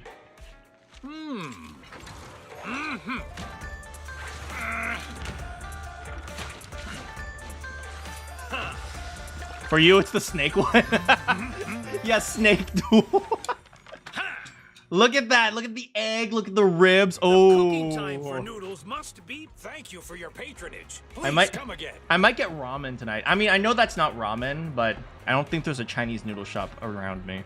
So, yeah. Glass noodles. Oh, there is speaking of glass noodles, not really glass noodles, but there is a pho shop, a Vietnamese noodle shop around me. Maybe I should get that instead. Or maybe I should get like shawarma. Are you feeling better? You need to rest a little bit? Right. Last time we were almost caught by Section 6, and then we saved Miyabi, and then she fell in love with us. Anyway, let's go. I'll contact Nicole and the others, but you have to take care of yourself, Wise. If there are any issues with the ocular imp... Oh, right. She should know about that, because that's what I use to look at EOS, right? Sometime in random play. Wise, are you sure you don't need to rest a bit more? You've just suffered corruption injuries and traveled all the way back from the Outer Ring. I have never met a group of siblings with this healthy of a relationship. They just love each other. You're more of a rice person? Well, maybe I'll get a rice plate at the Vietnamese place. Agreed. Master must maintain adequate energy to operate inside the hollows. Resting to recover your physiological functions is recommended. Or perhaps a strong stimulus might boost your adrenaline. Coffee time. I'm fine. You like chicken Alfredo? I like Alfredo. I really do like Alfredo. I do get chicken and broccoli Alfredo sometimes, but I also try not to eat it too much because I don't want to eat too many carbs. Don't worry. I'm much better now thanks to you and Fairy. We need to hurry and get Pearlman back. I get that, but your health is more important. Master, after cross-referencing, a biosignal matching suspect Pearlman's has been detected inside the Ballet Twins hollow. But what are they doing there? The Ballet Twins hollow. That reminds me. When the airship incident happened, we were attacked by some unknown militants. Could it be the same group? Right, there was like a Right, they were after Rain. That's a possibility. Makes sense. Their goal at the time was to disrupt the Vision trial, and now they've kidnapped the key witness, Pearlman. Their motives seem the same. It all adds up if Bringer is behind this, but... Okay, so first of all, if Section 6 hadn't attacked us, we might have been able to get Pearlman out of there. I'm just saying, I blame Yanagi because she's the mom. Hoshimi, Miyabi did nothing wrong. This might sound cruel, but why go through the trouble of kidnapping Pearlman when they could have just killed him? If their goal is to silence anyone involved with the Vision scandal, isn't it easier to just dispose of Pearlman? Throw him out, baby. Warning. Approaching the video store. Oh. Barry, this isn't the time for jokes. Wise doesn't need an adrenaline boost right now. Warning. Uh-oh. Huh? Hang on a minute, Fairy. Are you being serious? What's going on? Warning. A burst of sparks erupts from the monitor. Our electric bill, no! What's happening? Our system is under attack again? How is that possible? We have Barry. Nothing in New Eridu should be able to breach her defenses. Is it yokai? Check the HDD. Something's off. This is not a network attack. It's targeting our store's electrical system and the HDD itself? What happens next makes Belle watching the security footage even more horrified. Wise? There are people outside the store. They're... Good day. We're conducting security patrols on 6th Street during the election period. Please open up. Hi there! Would you like to rent a video? I'll distract them. I'll handle the officers. You take care of Barry and try to keep it down.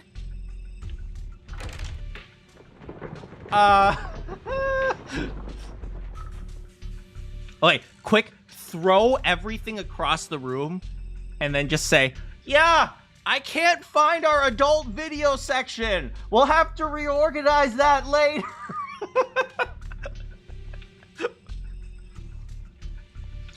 A door to the staff room shuts carefully. Soon, you hear a voice greeting the officers, the sound of drawers being searched, and boots clattering up the stairs. No! No, my dirty magazine! I mean, what? Nothing unusual upstairs. That's my room, man! You can't barge into my sister's room like that! Hey, please be careful. That's a collector's edition. What's inside this room? It's our storage room, filled with personal items and old equipment. Could you please open it up so we can check? Is that really necessary?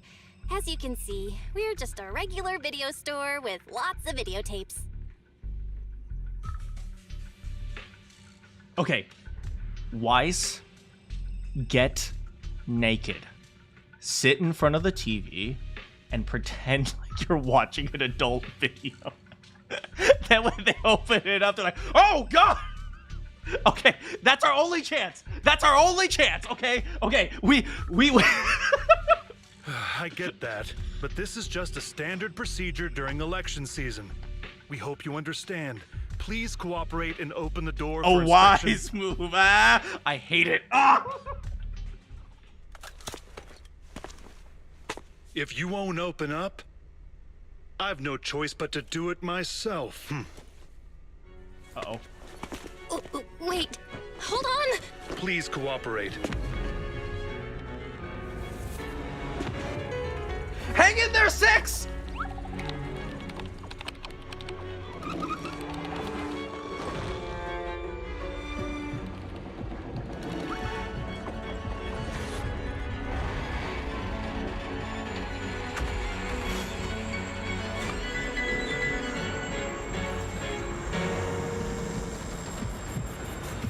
Hold it. Huh?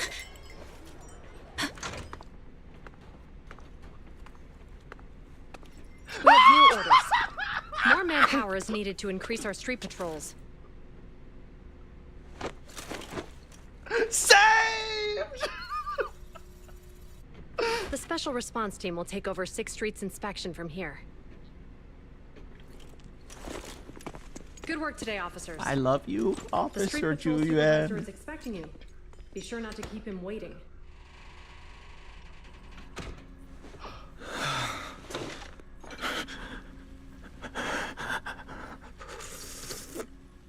You're good. You're good. I gotta go outside and give Officer Julian a kiss. Wait, do they even know us? Oh, no, they do know us. We gave them a videotape, but they don't know that we're a proxy. If you play Bell, it's better. I'll look that up online later. They don't know we're a proxy. I think the only ones that don't know we're a proxy. Yeah, Nicole, the Cutting Hairs know we're a proxy. Bellabog knows we're a proxy. Julian just knows us as a video store manager. Who's chapter 3? All the maids know that we're a proxy. Like, they visited our store a few times. The Sons of Caledon definitely know. And Section 6 might as well know. Yeah, they're the only ones that don't. Not telling the police you're committing a crime is usually smart. You're not wrong! Yeah, but the FBI knows. During the repair, the AI assistant will only retain basic response functions. Coordinated HDD scan shut down.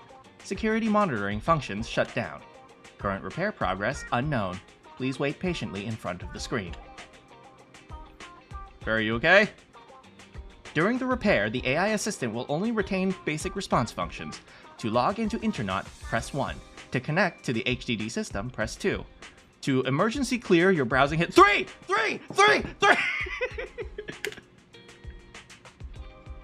To speed up the repair process, please enter the command. Fairy is the fairy! I'm going. Dang it, fairy!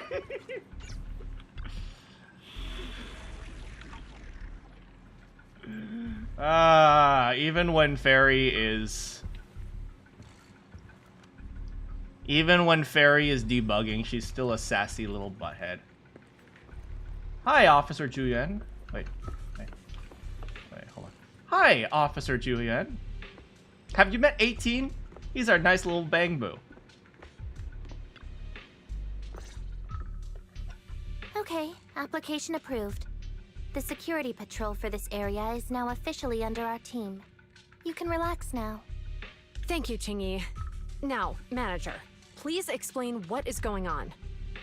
They were breaking and entering. They didn't even have a warrant. They didn't have a warrant, and then they assaulted me. Before we get into that, can we ask why you and Chingy are here? Wait, we need to hit all the police brutality talking points. I'm not resisting.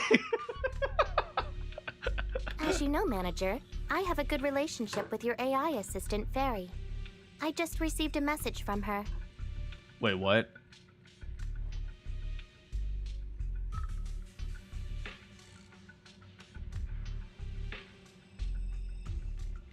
Wait, what? Wait, what?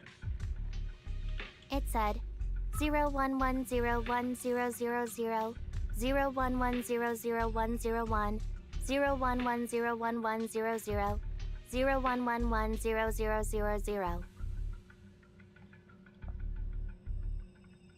Fairy was chatting with the... Fairy's a snitch! Oh my... Fairy's a rat!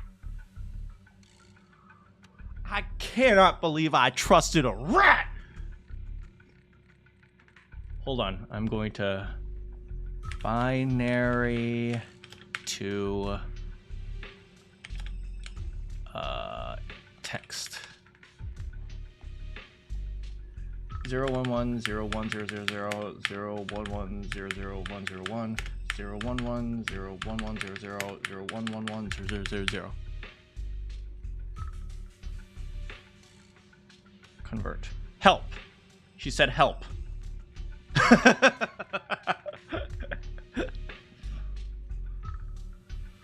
It says help. I figured it was that. It's a 4-letter word. What's that binary code mean? It's a set of standard information codes from the old civilization, and it translates to help. Worried that you might be in danger, Juyun dragged me along and we rushed straight over here.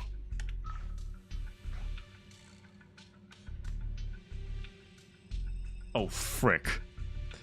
This is probably the hardest decision I've ever made in my life. Oh, frick. No. Oh, no. I mean, we should thank Qingyi. She's the one who received the message. But Julian is the one who dragged her along. I don't know. I don't know. I mean, Qingyi said, oh, she said, Julian is the one who actually... Robo-grandma or godwife. Thanks, Qingyi. Thank you, Qingyi. Please continue being a good friend to Fairy. Save the thanks for after you've given me a proper explanation. I'm sorry! I'm going to handle this by the book, and I won't bend the rules. Not even for you, manager. I'm sorry. See, that was strategic, right? Because like I'm thinking of Fairy, so I say, "Oh, thanks for chatting with Fairy." It's a bit complicated. Allow me to explain. A familiar, cool voice. Oh, frick. Huh? This voice, is that? It's been a while, Juyuan. It is I, Hoshimi Miyabi. Oh no. Now we're getting the FBI involved. Oh no. Moments later, Miyabi snitches on us. Allow me to sum this up. There's more to the vision case than meets the eye. The true villain slipped away, in shadows they hide. In the outer ring you fought with all your might. Key witness captured, no Pearlman in sight. Hey, I heard the poem this time. Is that correct? That's accurate. And it flows pretty well. And the managers, law-abiding by the book, are in fact seasoned proxies upon taking a closer look? Well, frick. Yeah, we are we're not just cooked, we're fried. Look, I can explain to you. Look, it's not that I hid my identity. You never asked, hey Wise, are you a proxy? So how could I have ever responded yes? Come on. Oh, wait, if you think about it, Julian, this is really your fault. I'm gaslighting her. I'm still a law-abiding citizen, though. Sorry, it's true. We're proxies. But I swear we've never done anything bad. We are, the most lawful among the unlawful. That's true. Of all the terrible criminals, we're the least terrible. I love you, girlfriend.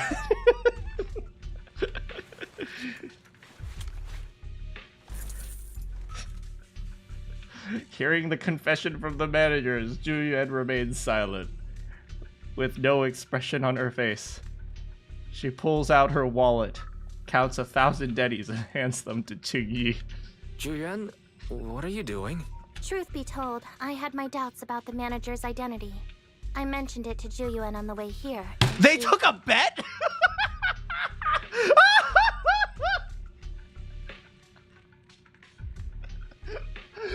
That means Juliet believed in us. Oh no, this is even worse than I thought. That means she trusted us.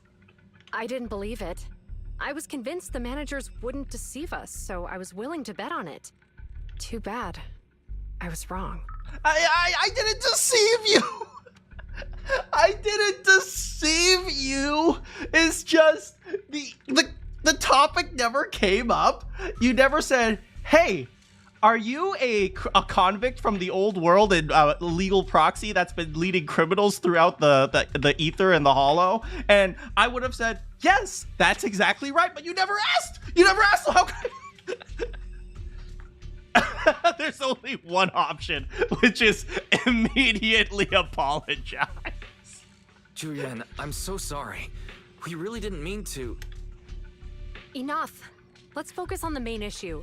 You do realize you're leveling serious accusations against Springer, who's about to become commander of Janus Quarter during the election? Well, not if he doesn't get elected. We gotta rig the vote. And you don't have the key witness or any evidence. By protocol, I should bring you into the precinct and inform my superiors. But you forgot one thing, Julian. I love you. Yeah, not only did she realize she got betrayed, we betrayed her trust, she also lost 1,000 days. Yeah, it actually kind of sucks for her. But the leader of Section 6, who's also one of the current Void Hunters, Hoshimi Miyabi, is willing to vouch for you. Look, Julian, I would love to take you on a date, but the game won't let me because you're an S rank and your banner hasn't come up yet.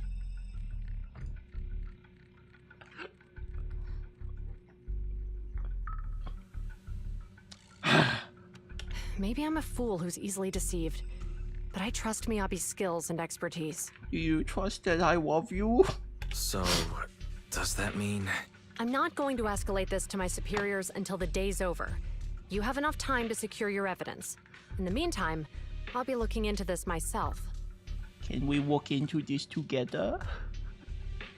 Would you like to join my party so I don't have to signal boost? Maybe next match. Thank you for believing in us. Thank you, Julian. Thank you for believing in us. Don't thank me just yet. If my investigation shows you're lying, like I said, I'm not going to bend the rules for you. You can bend me over anytime. Proxies. Oh, now she's just referring to us as criminals. You don't want to call me wise? Julian asks Qingyi to stay and keep an eye on the video store, then leaves without looking back.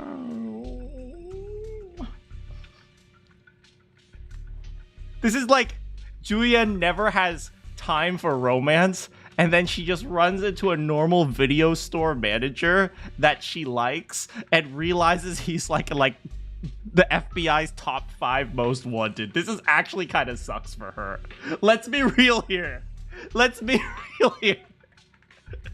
She's never had any time because she's always working overtime. She doesn't want to have, she has no social life. Then she finds like one person who she might be slightly attracted to, and she tries to get to know him and his sister a little more, and turns out he's a wanted felon.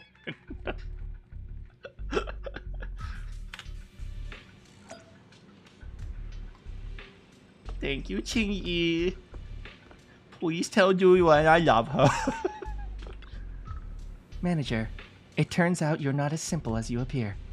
Truly impressive for someone so young. How old are you? But fate has told me long ago that you are anything but ordinary people. Julian never overworked. I've long predicted this day. Thank you for your help. It's still too early to express your gratitude. You still have to explain yourself to Julian. If you don't think of a good excuse quickly, when she gets serious, you'll have to explain yourself in the public security interrogation room. Oh, can we film the interrogation? I mean, what? Do you know Eve, the newspaper lady from Lumina Square? Yeah, okay, what about her? Qingyi is old. I know she's a robot, so she could be old. Complete missing witness. Oh, is she friends with that old lady? Give me a moment. I need to fill up my water bottle.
It's directly stated Qingyi is older than her. Oh, wow. Yeah, she totally like goes over there and reminisces about the old days. Dang, is she older than Piper?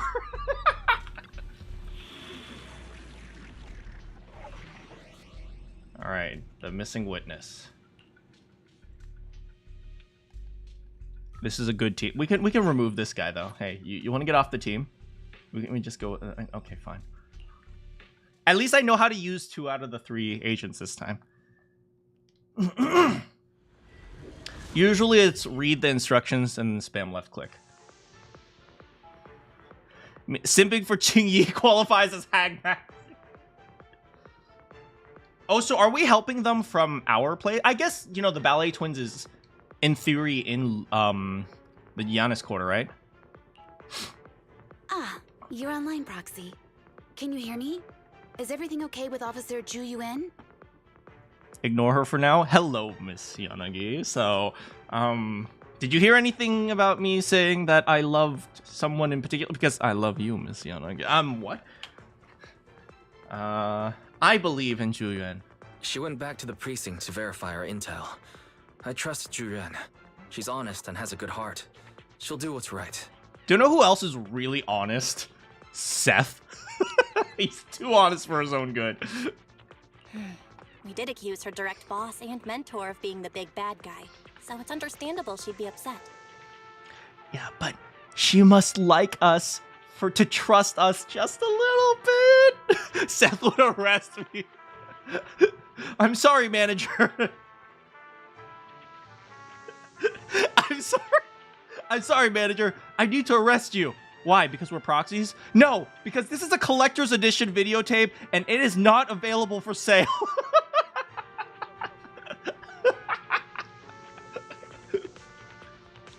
Sales of this videotape have been made illegal since last year. Wait, you're proxies?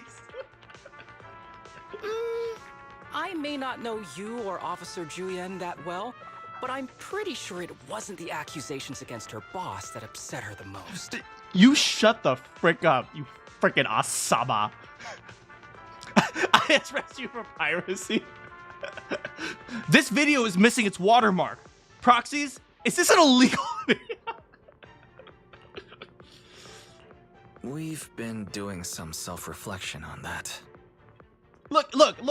We're not gonna tell the cops that we are, like, the top 5 most wanted. I know Julian. She would never do anything that perverts the course of justice. Harumasa would. And she's easy to persuade. All you need to do is look her in the eyes, take her by the hand, and tell her your thoughts gently. The closer you are, the better. You can give it a try once she's back, Proxy. Is Miyabi wingman informant?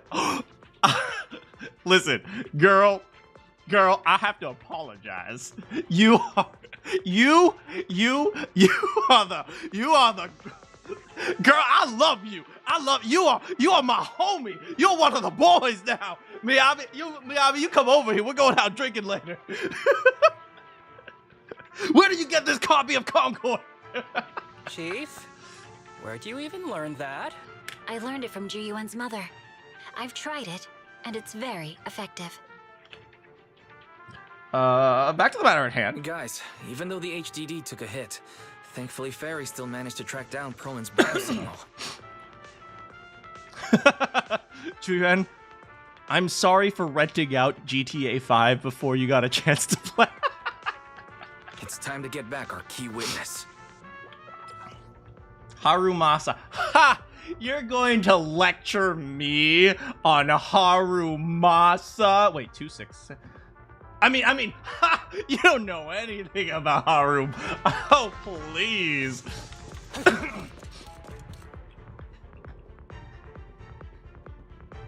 The mercenaries' rendezvous point is just up ahead. Perhaps we can get info on Perlman there. There's a lot of enemies nearby. Be careful. I'll break that one too. Just cuz. Jump! Oh, no. Careful. Oh, there's a mechanism nearby. Oh. Something shook. No? Let's go. We're gonna fight here, aren't we? Nope, not here. Careful. Let's go.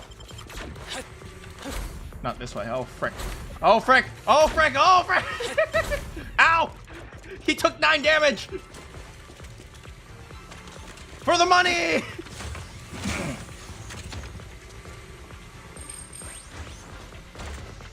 There are mercenaries everywhere. This is more enemies than I expected. Being this heavily guarded, it must mean Perlman is nearby. That's right! The bigger the slab of meat, the more onions you need. Onions? Oh, hey, Sokaku. Oh, Sokaku's just hanging out supporting us? I thought there was definitely Secure the something. perimeter. Yanagi, I'll handle it. Watch out for any ambushes ahead. Hiding so poorly. They really think we'd fall for that? Let's give them a taste of some well-deserved punishment. This should be the building's central area. If there's one group of people I know how to use, it's Section 6. The enemy's attacks are getting more intense. They're not very tough, though, so they go down easy. Not good. Huh? Chief, are you hurt? My training to split more bullets than my previous record in under a minute failed. She's still like doing challenges. You may withdraw, Asaba. Right. No room for mercy. Ready. Perfect coordination. Don't worry, I'm terribly weak. Bam! Easy! Look at that. Oh. Hey, there's more people over there. Wait, can Yanagi deflect bullets? Let's find out. Oh, those are missiles.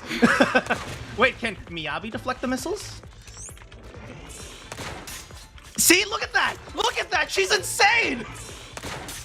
They're firing rockets at her and she's like, whatever, I'm just gonna slash them.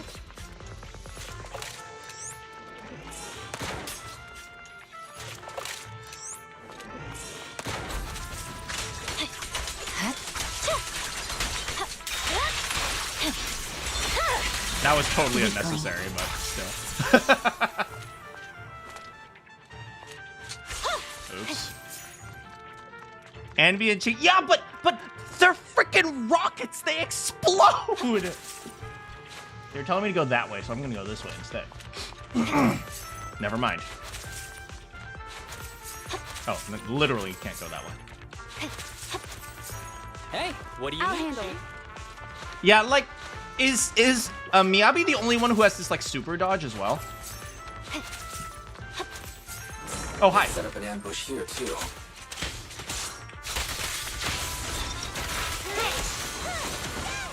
Thank you, Sokaku.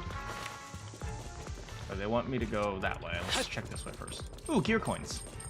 There are some supply boxes nearby. They might come in handy. Where did this guy come from?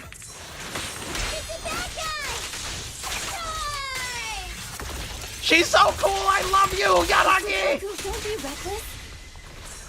Don't give the enemy the satisfaction of seeing you fall. Look at her! Look at her! Oh, what? No, no, right. Yeah, I'm here. Wait. Look at her! She just casually walks away! Fine. You don't need any help, right, Chief Miyabi?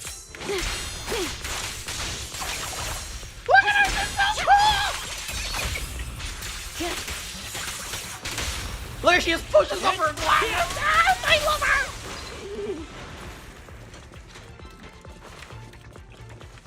Don't complicate things, Asaba. No, it's not this way.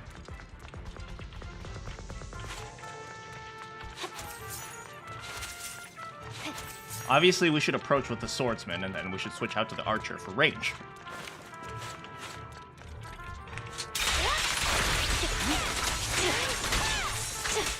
Victory, the only option. Jane Doe, but to a lesser extent, has the dash dodge. Oh, Ching-Yi can block it too. I assume if Ambi can do it, then so can Soldier 76. I mean, Soldier 11. So not Soldier 76. Wise, the rendezvous point is just up ahead.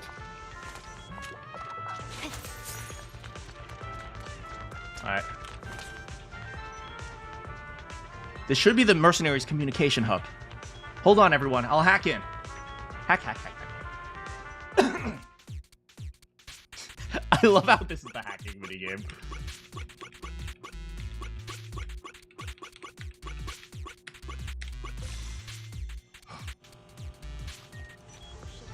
For you, it's either Julian, Caesar, or Astra. I'm just saying. Yanagi wears glasses and heels, so ain't nobody better. It's gonna be tricky.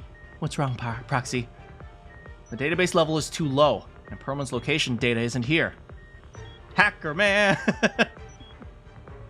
I need to go to other hubs to get advanced permission and shut down the defense mechanism. I see. It looks like the enemy's defenses are pretty thorough. But don't worry, I've located several fissures around here through the hollow observation data. You can use it as a shortcut to save time, Miss Hoshimi. The spatial fissure is right over here. Jump into the hole. We need to find Proman quickly. Chaotic fried rice. Wait, what? Hi, guys. Bye, guys. The enemy's that far can no bite. Are you even trying? I'm out here working hard, so why do they get to slack off? The mercenaries' rendezvous point is Don't just up waste ahead. your energy arguing in a place like this. Wait. Why is no one on guard? This feels too easy. Why are you guys arguing when I'm trying to give instructions? Shut up. Not you, Yanagi. You're allowed to talk. Secure the perimeter. Miyabi's very motivated today. She's like the only one of like 3 characters I actually know how to use. I do know how to use a lot of the A rank characters, but a lot of the A rank characters are pretty basic. Oh, here. What's the most complicated A rank character? Honestly, probably Seth. I think Seth is one of the more complicated A rank characters. Hold on, I'll try to hack it.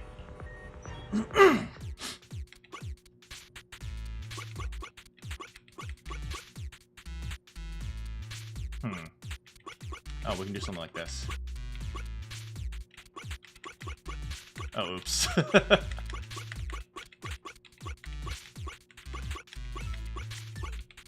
Wait, go back! Go back! I'm smart. I am smart, okay? I am very smart.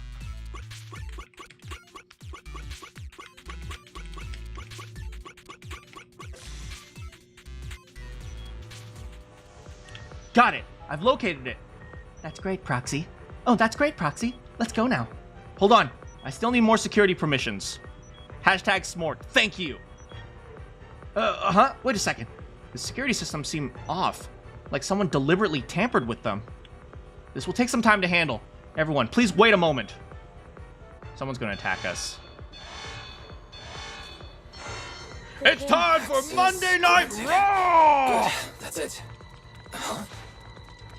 Proxy, what's that warning sound? Oops. Such power.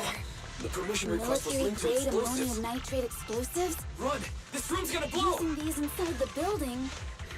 It's no wonder there's no one stationed near it. They don't care about the safety of the hostages. Combat isn't my thing! Stay on your feet! Combat isn't my thing, he says as he murders people. Enemies are gathering up ahead. I'll look for a detour around them. No need. We'll just break through. A joint effort.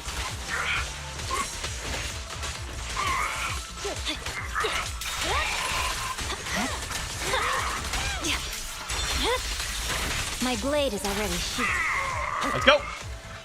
What the? This area's about to collapse. Forget it. Let's just ignore this mess. Oh, do the soldiers themselves not know? Buried here. Croman's locked inside. We need to get rid of these guards quickly. Ah! No! Please don't kill me! What do you want from me?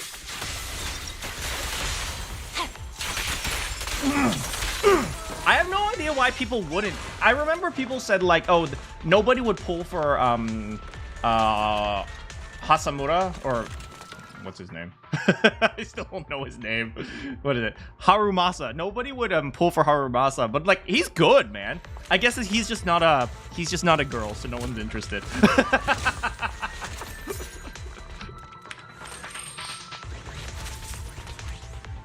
What's up? What's up? Hold on, we'll get Harumasa to teabag him. You don't need any help, right, Chief Miyabi?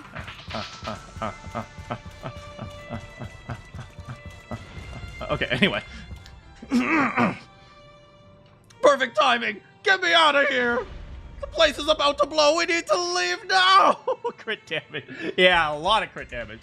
Stay close, Perlman. We'll get you out. There's a risk of explosions nearby. We have to get out of here. I don't want to die! Anything here? Quit being difficult, old man. If I fall down, we're done for. Oh, actually, be difficult. We can sacrifice Harumasa. Shortcut to save time. Oh, where? Oh, hey! Oh no! It's gonna explode! Don't go unanswered. Is this the way out of the hollow? Yep. Barry's not responding either. Come on, let's get out of here. Purging slash. Yeah, after playing with the characters for a while, like their moves feel like second nature.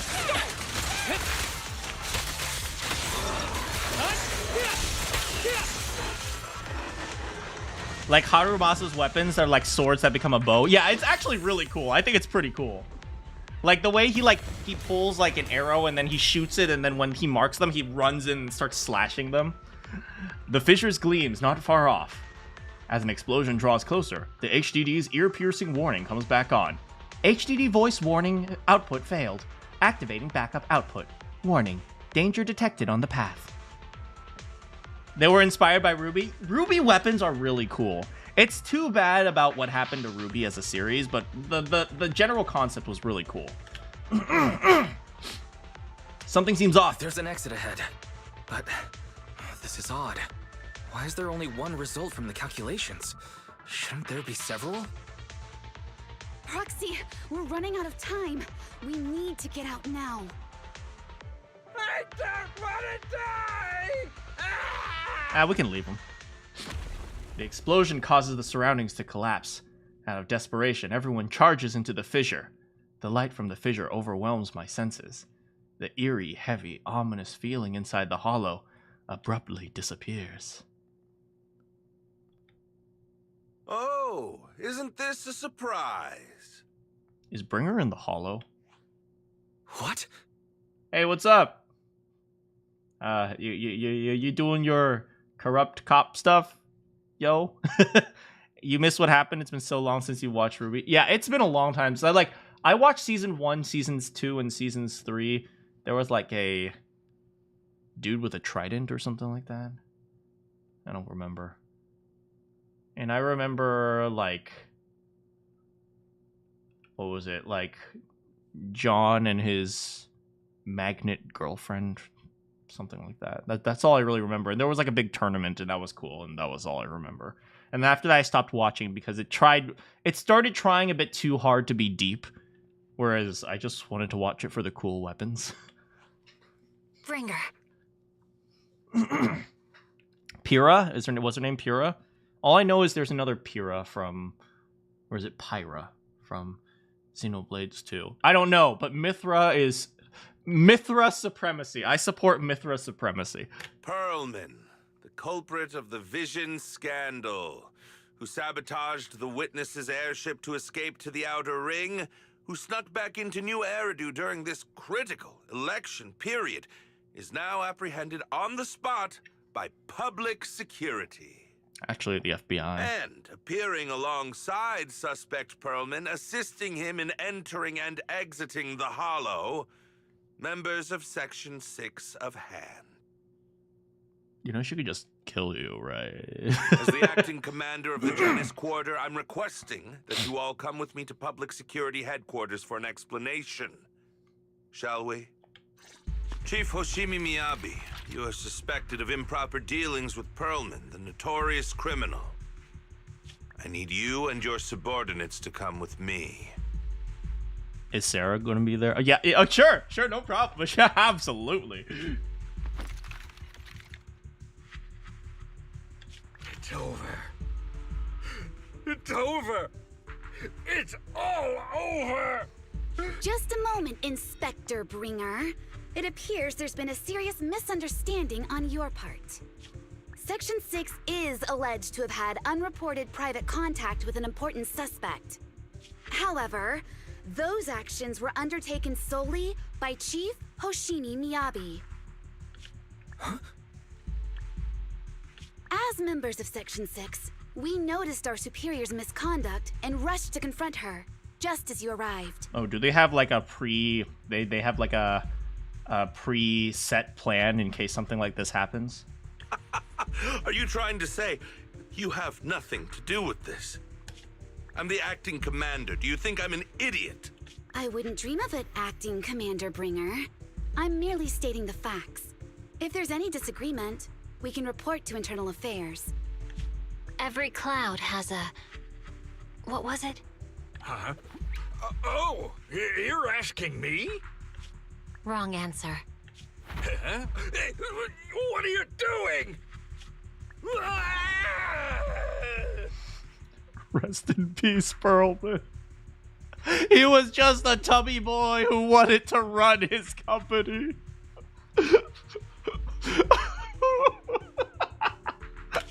Hoshimi Miyabi, what are you doing?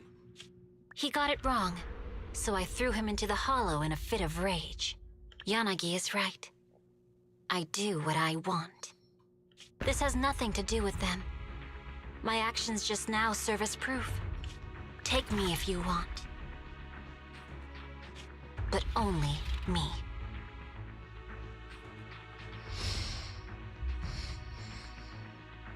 I have misjudged you, Section Chief Miyabi.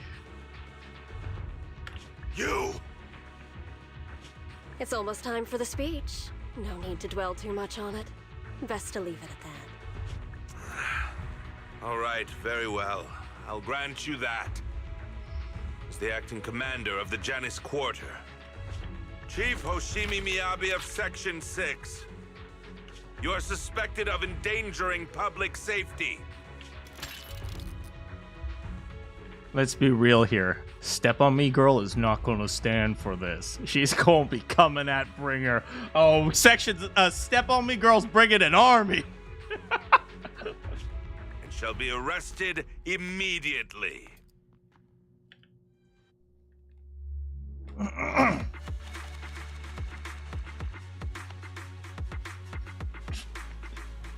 She stepped on me. Now I'm gonna step on you.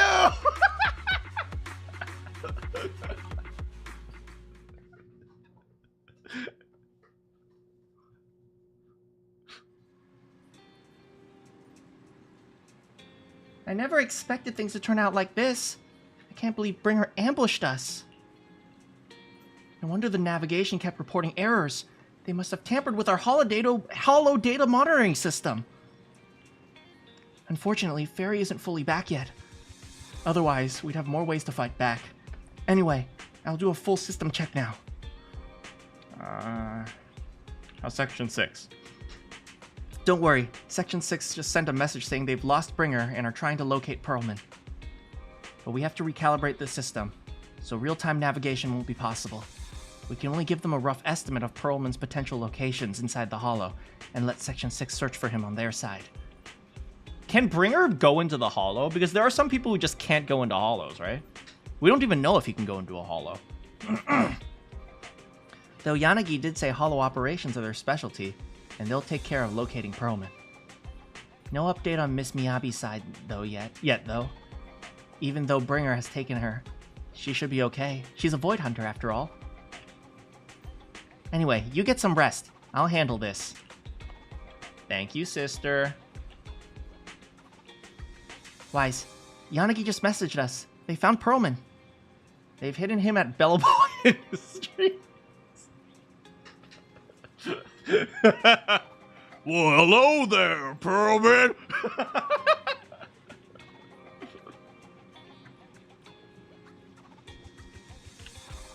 That was fast.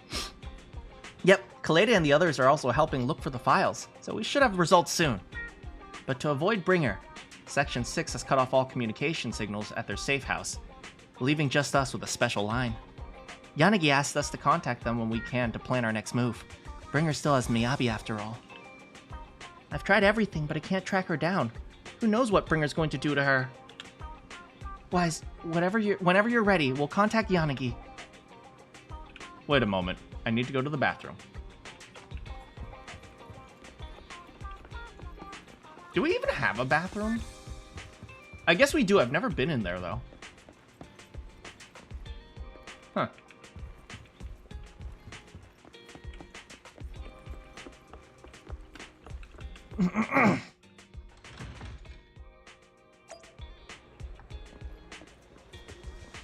Alright. Let me take a quick look around. Anyone around? Anyone out and about?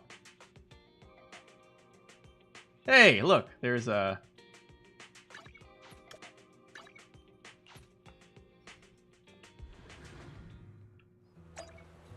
Oh, whoops.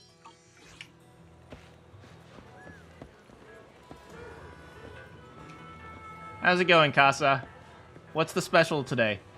Cheese sandwiches? Again? Bernice is in charge of the menu since you're gone. Oh, no.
Thank you for the flush.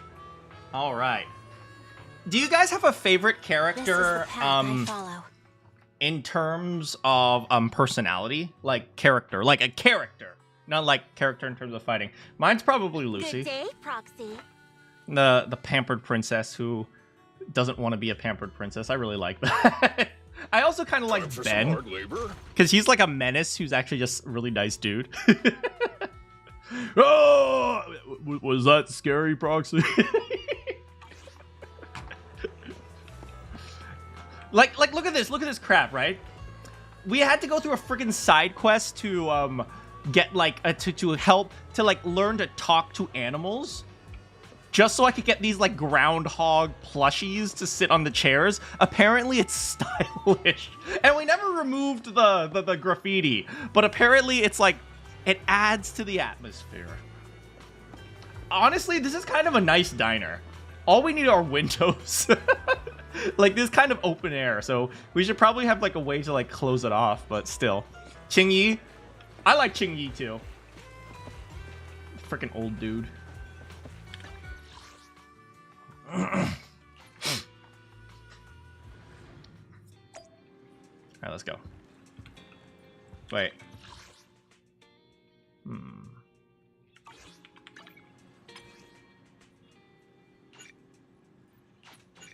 Frick, I already spent time with Corin today? Dang it! Her cheeky ass smile.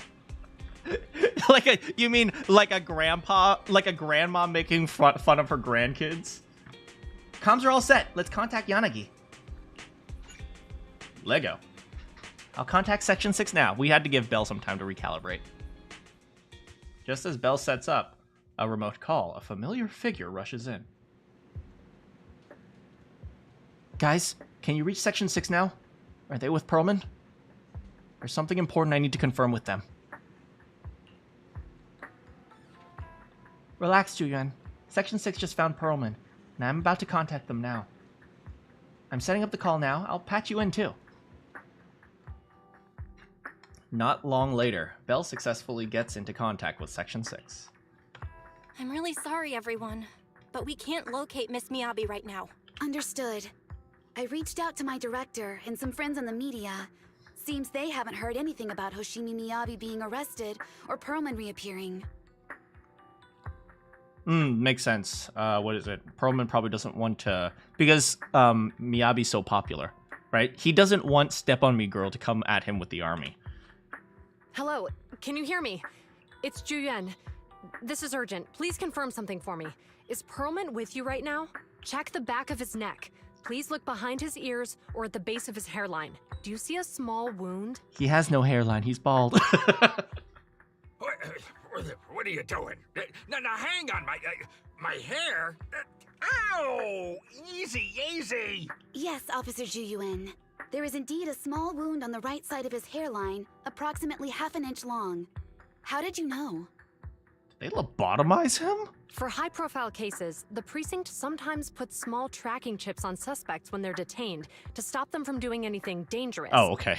Wait, no, they chipped him, though. Dang, they gave him the COVID vaccine.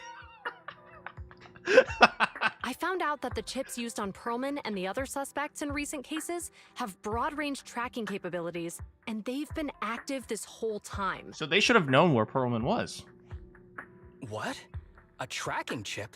And it's been active this whole time? Even after the airship crash? That's correct. What? Hang on. Does that mean that the precinct could have tracked this guy down anytime they wanted? If the lead investigator wanted to, yes. They could have easily found Pearlman from the moment he entered the outer ring. Yet they never tracked him down. The precinct records show that he's still missing. Our entire operation was based on one assumption.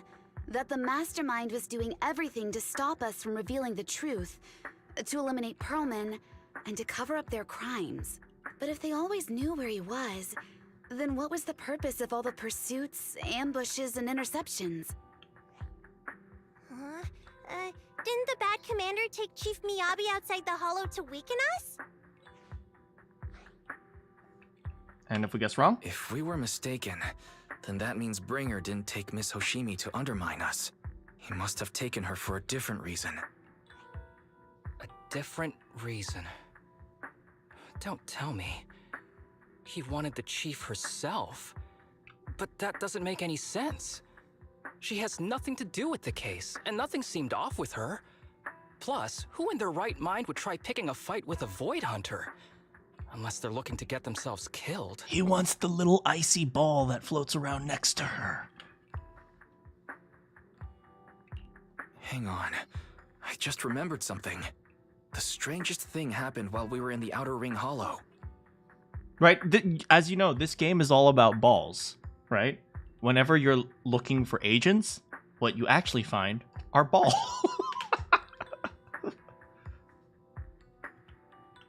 You can't be serious. That crooked commander's target really is our chief. But why? Doesn't matter. They took Miyabi right before my eyes. I'm such an idiot for allowing this to happen. I must report this to the director immediately. Everyone calm down. Shouldn't we figure out where Miss Hoshimi and Bringer are first? Miyabi is being transported in a public security vehicle. I can track it. As for Officer Bringer... He's over where the vision scandal was exposed, just outside the Dead End Hollow. Remember that place? Okay, so we kill him. We take back my wife. Not to be confused with you, Julian, you are also my wife. How do you know that, Qingyi? Because he's giving a speech there today. It was on the news. They said it's happening as scheduled, with many eyewitnesses from the vision scandal and concerned citizens attending. Let's split up, gang! Let's split up. We'll search for Bringer and look for Miss Hoshimi at the same time. Okay, I'll go find Miyabi. Please guide us out of the hollow right now. No. We shouldn't be the ones looking for the chief. Why not? Aren't you worried about her? If anything happens to her, I swear I'll... Calm down, Tsukishiro. You're losing your cool. We're closer to Bringer's location right now, and we've still got Pearlman. But... No buts. You know I'm right, Deputy Chief. Dang, Harumasa's actually thinking. Nagi, I think Harumasa's got a point this time. For once he's actually making sense. For once. Maybe we should listen to him. Did he feed you before this? Yes. Ouch, that hurt. But thanks for speaking up for me, Sokaku. I'll find Miyabi. I mentioned earlier that I can track the vehicle. Plus, as a public security officer, I won't attract attention. Miss Tsukishiro, Miyabi and I go way back. I understand exactly how you feel. I promise, I will bring her back safely. He gave me a Jolly Rancher. I'll go too. I'll join you. I'll go with Juyuan to find Miss Hoshimi. Looks like our tasks are set.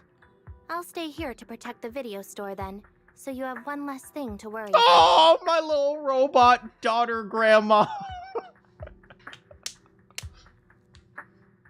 The communicator transmitted several deep breaths, followed by a few quick slaps. Like someone trying to regain focus. Wait, what? I'm sorry for losing my composure, everyone. Oh, that was her. The plan makes sense. Let's get moving. Proxy, you're pretty capable, right? Oh, please, girl.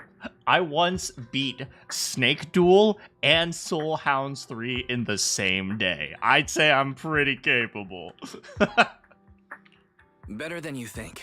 I'm the best proxy in New Eridu, and I will bring her back. Wait, hold, Wise. You sure you wanna say that? Okay, I believe you. I'll leave the chief in your capable hands then. Wise, Julian is waiting for you at the parking lot. I think she wants to talk to you about searching for Miyabi. But I feel like she's not in a good mood. She might still be upset since we hid our identity from her. When there's a chance, we should really give her a proper explanation. Miss Julian, I love you. Eradicate all the concerts. I'm at your disposal. Oh, so let's see if I can level this guy up finally. Yay! I made it to level 60! Yay! He has really low attack, but he has that really good impact. Yeah, she's insane. Oh, but I also have discs on her, so... Still, she's still really good. This is the path I follow. You're surprised no one did? Because I'm not a simp, duh. I love you. You're here. I'm looking into the transport vehicle location. We'll head out once I get word. Julian stops talking after that. An awkward silence settles between you. Dang it, Bowser! Officer Julian, are you still mad that I... yes! These tapes are pirated! No! There's no reason for me to be mad. She seems really upset. Is she expecting apology? Just like a woman. I'm not mad. Are you mad at me? No, I'm not mad. Are you sure? It's fine. Just stop talking about it. Just like a woman. I owe you an apology. I never wanted to hide my identity. Especially from you. I'm selling a bootleg Mario. Huh? So why did you keep this from me? I didn't want to cause you any trouble. You're an elite officer and I'm a proxy operating in the shadows. What if the truth drove us apart or made us enemies and we couldn't turn that into lovers? No. I play by the rules and I respect law and order, but I don't follow them blindly. I know the difference between right and wrong, and would, of course, do what is just. If you consider me a friend, then you should have more faith that... Oh! Oh! Is this why women always win arguments? Oh! Oh! Oh! Dang it! Oh! Ow! Ow!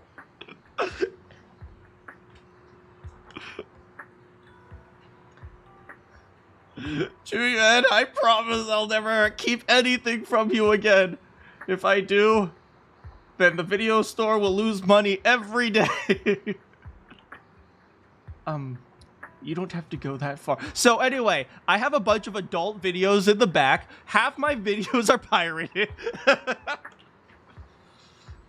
Yes, I do. You're a very dear friend, Zuyuan. Your feelings matter a lot. I don't want to drive a wedge between us. Huh? Huh? At that moment, Zuyuan's comms ring. Dang it! Blocked again! Manager, I asked Officer Chen, who's Officer Chen, to locate the currently active transport vehicles in Giannis Quarter, and they're headed north. I believe Miyabi is one of them. We need to move now and intercept them. With a PubSec car, we can use the express lane.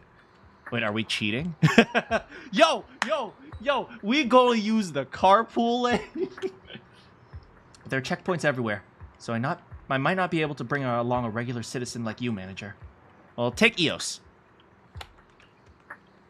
Chen appears in Chingy's trailer. Oh, does he? Take my Bangbu. We can still stay in touch that way. It'll come in handy. Oh, wait. If we give her that Bangbu, she's going to realize that we're Faithin. I guess she probably figured it out by now. As for our conversation just now, let's continue after we get Miyabi back. Oh no, Miyabi's gonna get in the way because Miyabi loves us too. This is Valentine's Day all over again!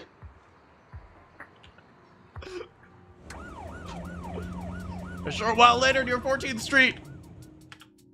Task Force Patrol Squad to Captain Zhu Yuan. Do you copy?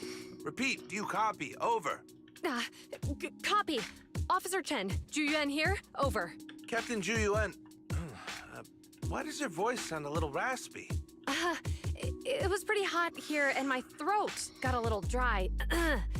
What's your status? Did you find any leads? Over. Yes, I ran a quick check. There are 8 transport vehicles still on duty in Janus Quarter, and one matches the route you mentioned.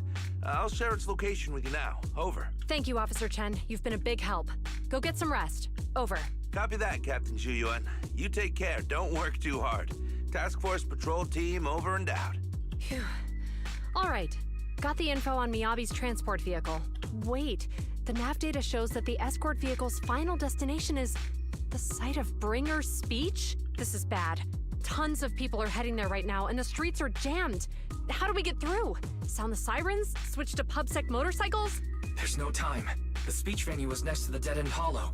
Let's cut straight through it. What? But driving in the hollow is extremely dangerous. Are you suggesting we walk? That'll take too long. But we're proxies! Don't worry. I know a way to get there quickly and safely. Trust me, I've done it before. We just have to fight the dead-end butcher again.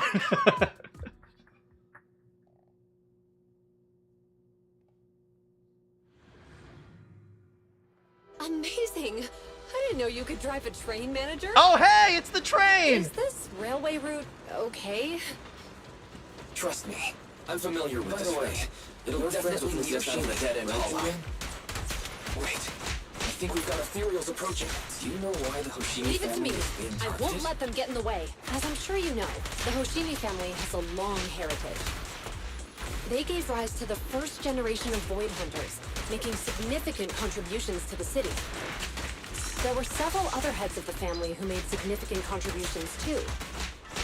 Each of them was an exceptional and unique warrior. They consistently upheld the Hoshimi family's reputation. Up until a certain point, when the Hoshimi family suddenly stopped prioritizing martial skills. They started to involve themselves in the city's management, using their political power. I know. We have a documentary about the Hoshimi family in our store.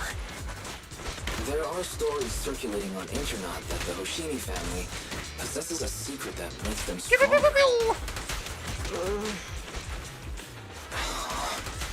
Is it possible that urban legend has some truth to it?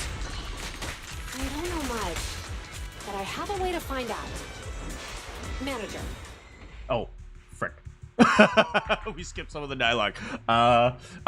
Manager, let's watch the documentary of the Hoshimi family together. Okay, let's keep working on it. Moments later, To verify Juyen's theory, Wise stops the train in a safe zone and establishes a communication link with the outside world.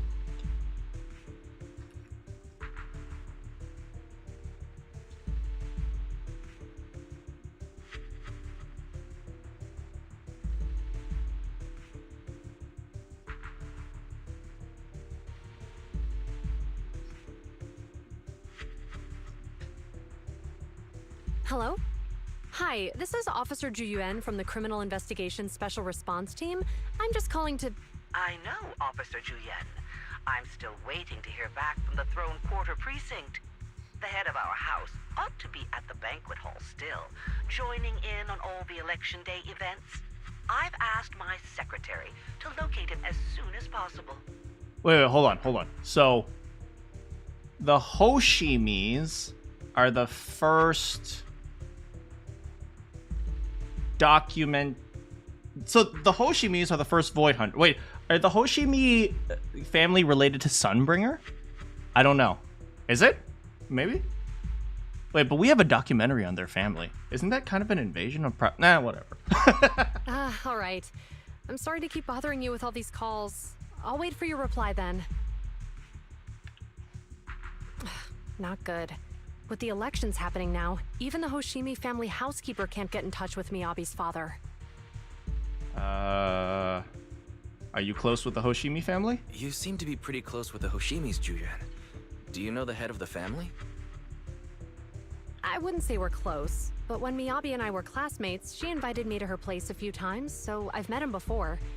As the head of one of the most famous families in New Eridu, he must have a lot on his plate. It's very interesting how the FBI are Japanese in this game, and the police are Chinese, with the exception of Seth. To figure out what the enemy wants from Miyabi, we need to understand their motive. The only way to do that is to talk to her father. But my usual channels only get me as far as their household staff. I don't have any connections to that fancy banquet hall in Seth is very American. And they use private security that's independent of PubSec. In the name of the American law, don't move!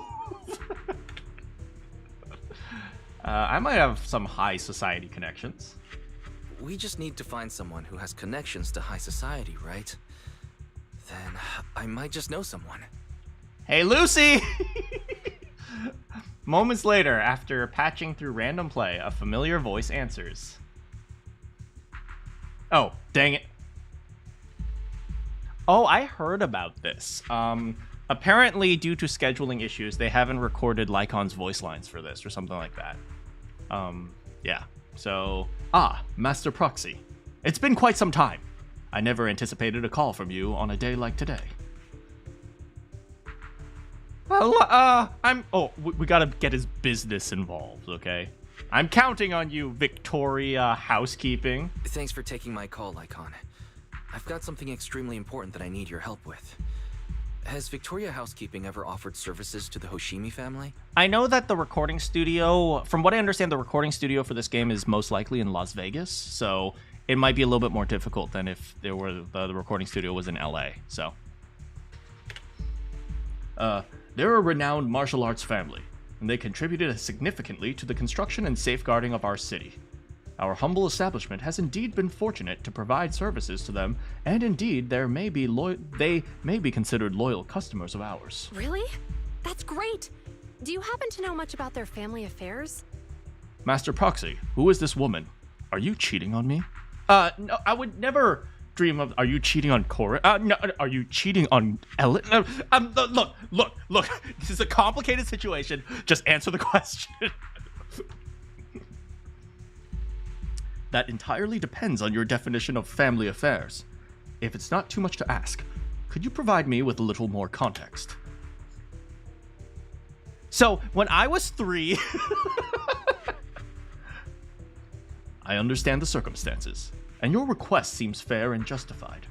However, I'm afraid that I cannot provide such information.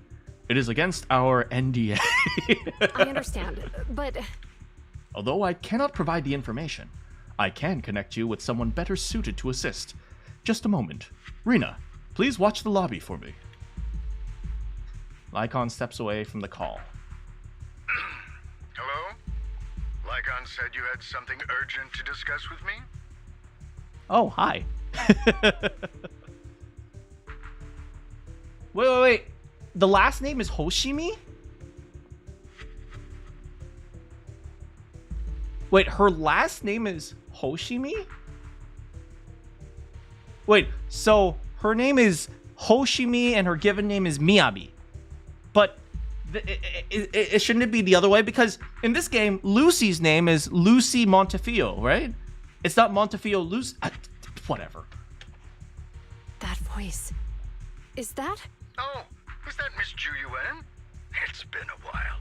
Thank you for looking after my daughter. It's been a while, Mr. Soichiro.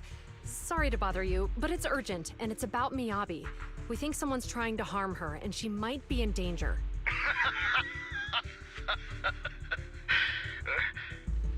Yes, it's me. Oh, so you weren't joking?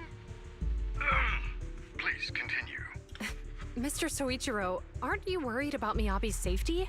Of course I am, but I'm more concerned for those who wish to harm her. I don't mean to brag, but she's strong. Very strong. She's strong in every sense of the word. Perhaps even stronger than that. Actually, she's even... Oh, forgive me. There I go boasting again. Old habits die hard. Anyway, my daughter has proved time and again that those who wish her ill will never meet a good end. So, in comparison, sharing our family's confidential information, that could be a bigger issue. What? What do you mean? Worry not. I have no doubts about your intentions, Miss Ju Yuan. But our family affairs are sensitive information. It's our rule not to share them lightly, especially considering we have a guest here I'm not acquainted with. Oh, hi, I'm Weiss and Miyabi's my wife. Would you mind proving that you know my daughter?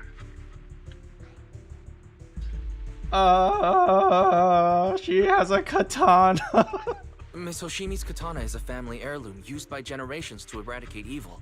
Only direct family members can handle it.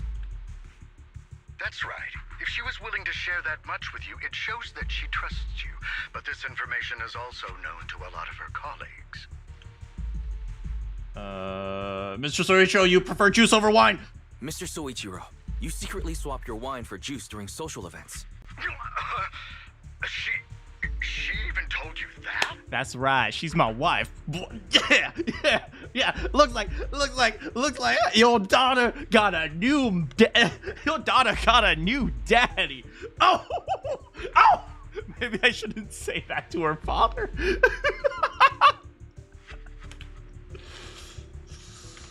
Please hear me out, sir.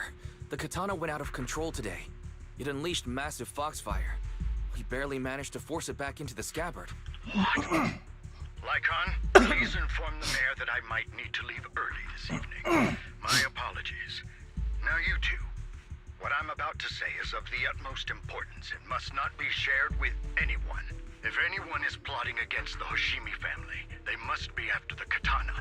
That katana is a treasured heirloom passed from generation to generation. It is also the source of power for every head of the family. But the power sealed within it is forbidden.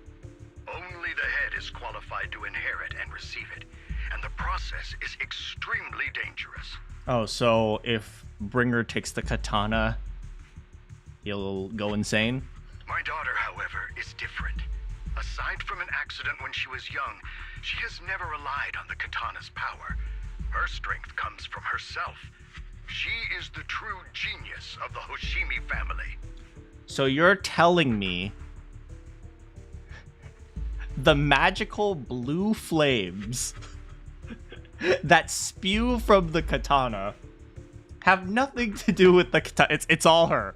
It's all her. Of course. Why would I have ever doubted? It is imperative that the scabbard remain intact.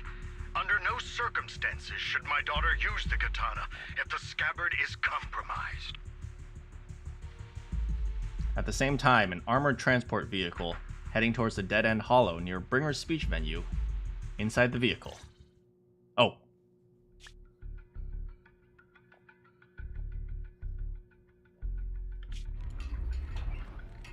Creaky, creaky, creak, creak, creak. Hey, drive carefully. If you shake the Void Hunter around, you'll end up locked up in HQ. Drop the act. You turned at the 7th Street we passed to head back to Janus Quarter. This car was never going to HQ. So you've known all along. Are you sure you want to calmly let us do as we please? The schemes of villains are always unique. I might as well stick around and figure out your real objective. Besides, you alone pose no threat to me. Even with you unarmed? I don't need a blade to deal with you. Indeed, we really aren't worthy. After all, this is a treasure passed down through generations of the Hoshimi family. It has slain dangerous ethereals, legendary warriors, the remnants of the old civilization, and the evils of the new era. The cursed blade, Talus. You... 7 generations of swordmasters have established the Hoshimi family's prestigious standing today. Most people think the Hoshimi family's bloodline is inherently superior, but in fact, the true source of their power is this blade. I mean, to be fair, if you can use a blade that's trying to kill you, you're pretty good. Except for you, Hoshimi Miyabi. You're the rare talent born into the Hoshimi family. Truly blessed in the art of swordsmanship. How do you know about the Hoshimi family? Because the target of our evil group is you. Nullface may have botched the mission, but he still managed to obtain your deep sync modeling data. What? Oh, yeah. Yeah, he was doing the modeling thing, but he only got like a broken wrist version of her. The true form of the cursed blade. It is indeed so beautiful. Isn't she gonna die? This monstrous energy is exactly what we need. What? You're right. No one can threaten you. So we'll make you the threat. Release Talus! Oh. Ah, what an unexpected delight.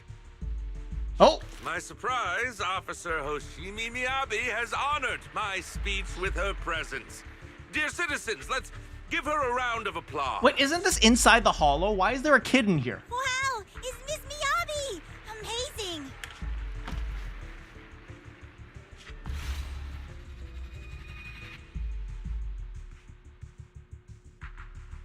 Uh-oh.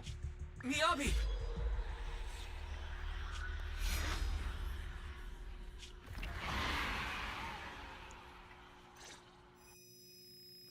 Dizziness envelops her, and everything around her blurs.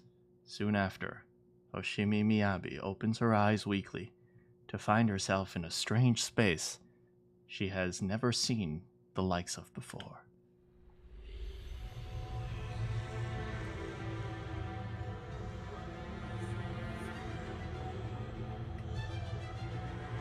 Uh-oh. I can contact the Hoshimis and reach out to Miyabi's immediate family. I was clearly... No, sit! Don't... Feels like the foxfire is burning. Oh, frick, I'm dying! There are enemies here too? Don't fight him! Don't fight him! It's actually a little boy! He's like, can I shake your hand? And she's hallucinating. She's hallucinating. Don't fight! Don't fight! Don't kill the innocent children!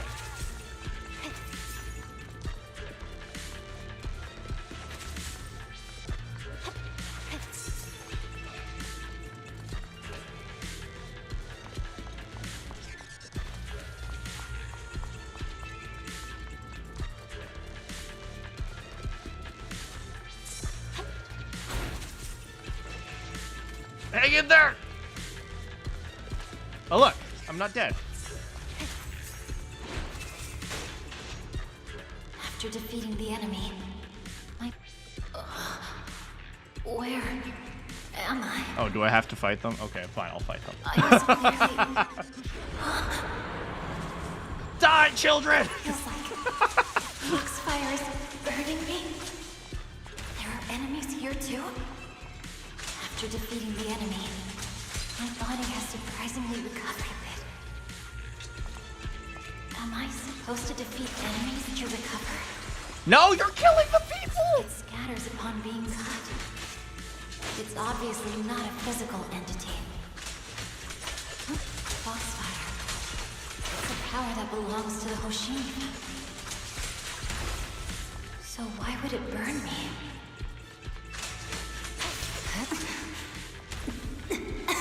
Hang in there!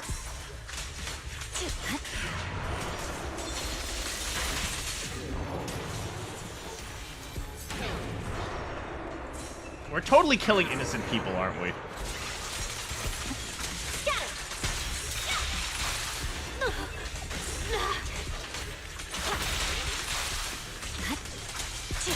We're 100% killing innocent people right now.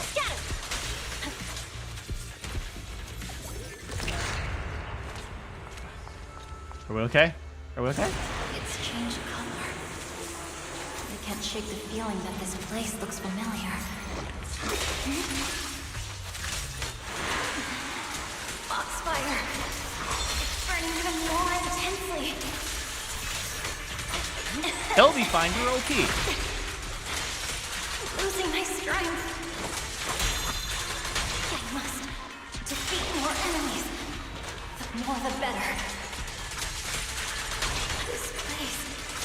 It's some illusion of the cursed plate.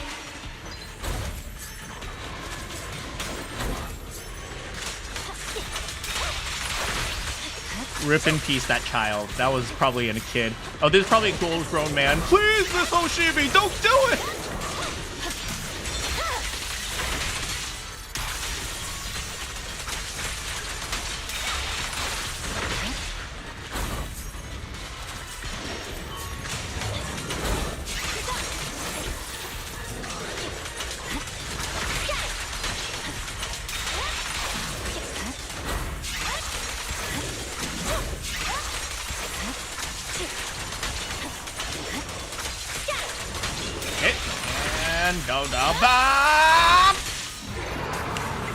Oh, good God.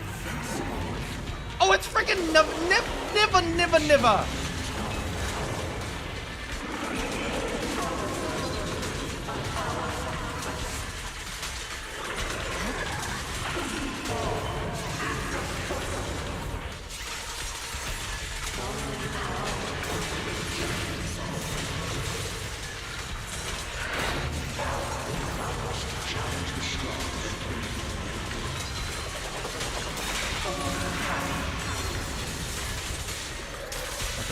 We're fighting the big bad of Hollow Zero right now.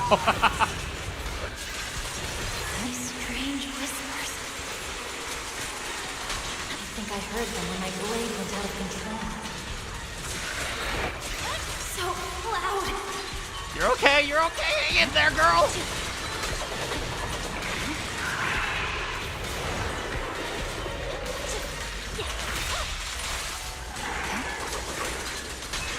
All right, almost there. Come on, just a little bit more. Oh God, we're killing so many people right now. Oh God, these are so just like random people on the street, and we're just imagining that they're monsters. Going to change again. This feeling. Oh frick. My body. The illusion. Countless monsters surge forth like a tidal wave. Is that Nirvana? It is Nirvana. Miyabi relentlessly swings her blade, cutting down ethereals. Kill! Countless voices inside Miyabi's mind gnaw at her sanity, as if swinging her blade without thinking is the only way to escape the torment.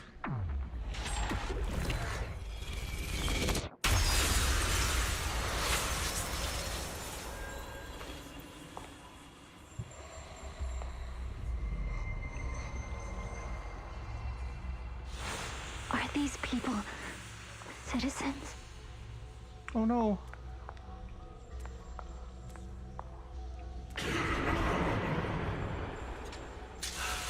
Oh, oh, oh, oh, no, no, no, no, no! What? How could I? I will never wield my blade against the innocent.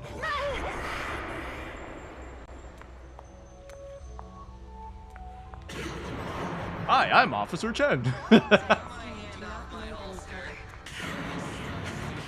No, no, don't kill Billy! Kill Nicole, that's fine, but don't kill Billy! You better not try anything.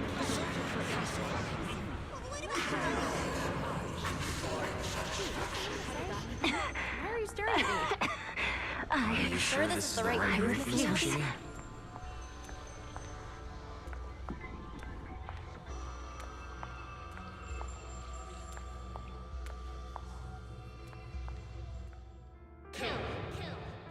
Don't kill! Don't kill! Don't kill!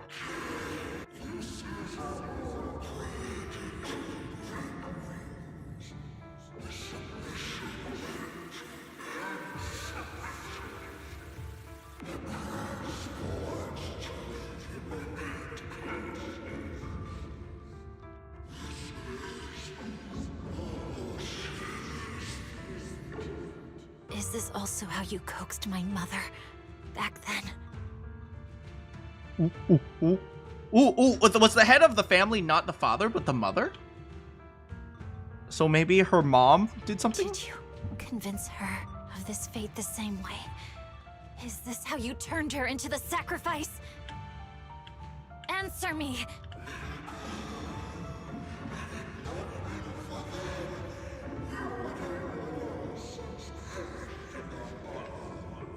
Good. So you remember me. Do you really believe that the inheritance traditions are right?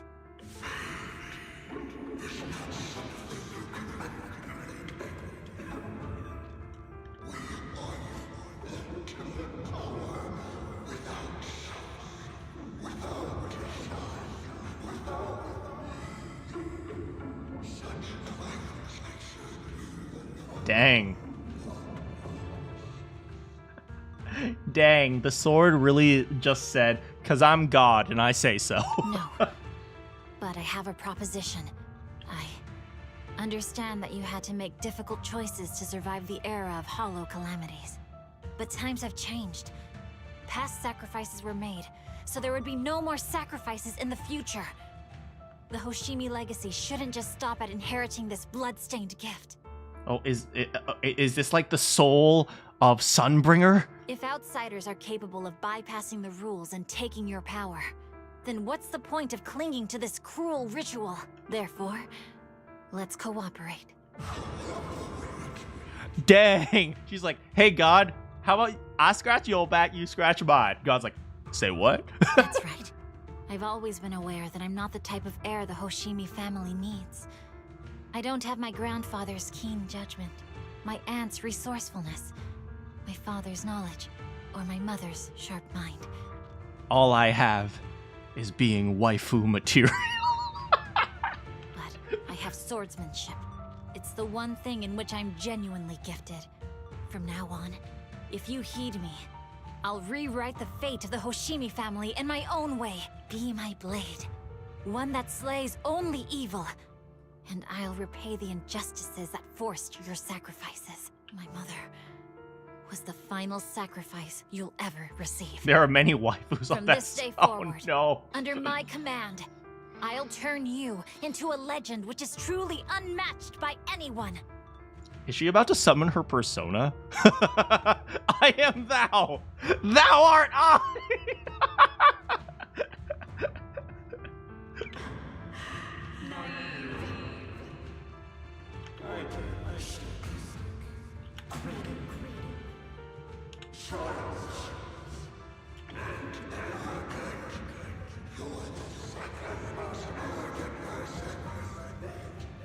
Oh, is this like the conglomeration of the people who've died to the blade? Oh, man. So you'll agree. Before she can finish, the subdued foxfire bursts. She's a stand user. You...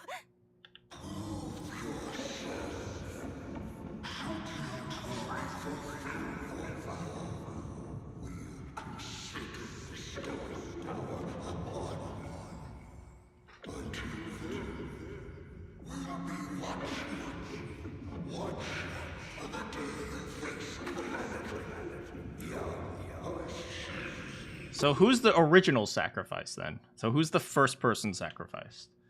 I wonder. The blazing fox fire peters out. Miyabi props herself up as best she can, not wanting to collapse. At this moment, a familiar voice rings out. Miss Hoshimi! Miss Hoshimi! Can you hear me? Hey, can you hear me?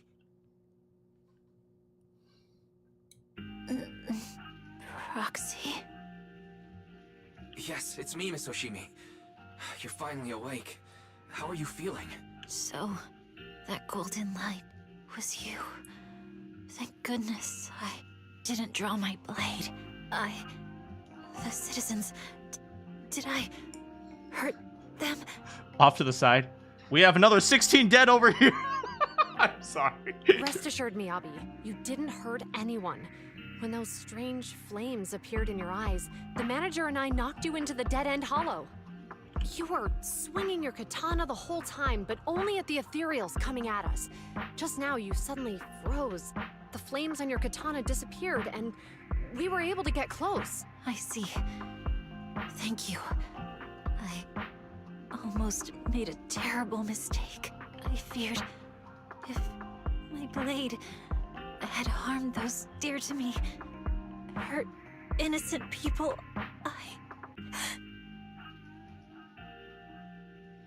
Miyabi's voice is weak, as if recovering from illness. Her furrowed brow finally relaxes as tears trickle down her face.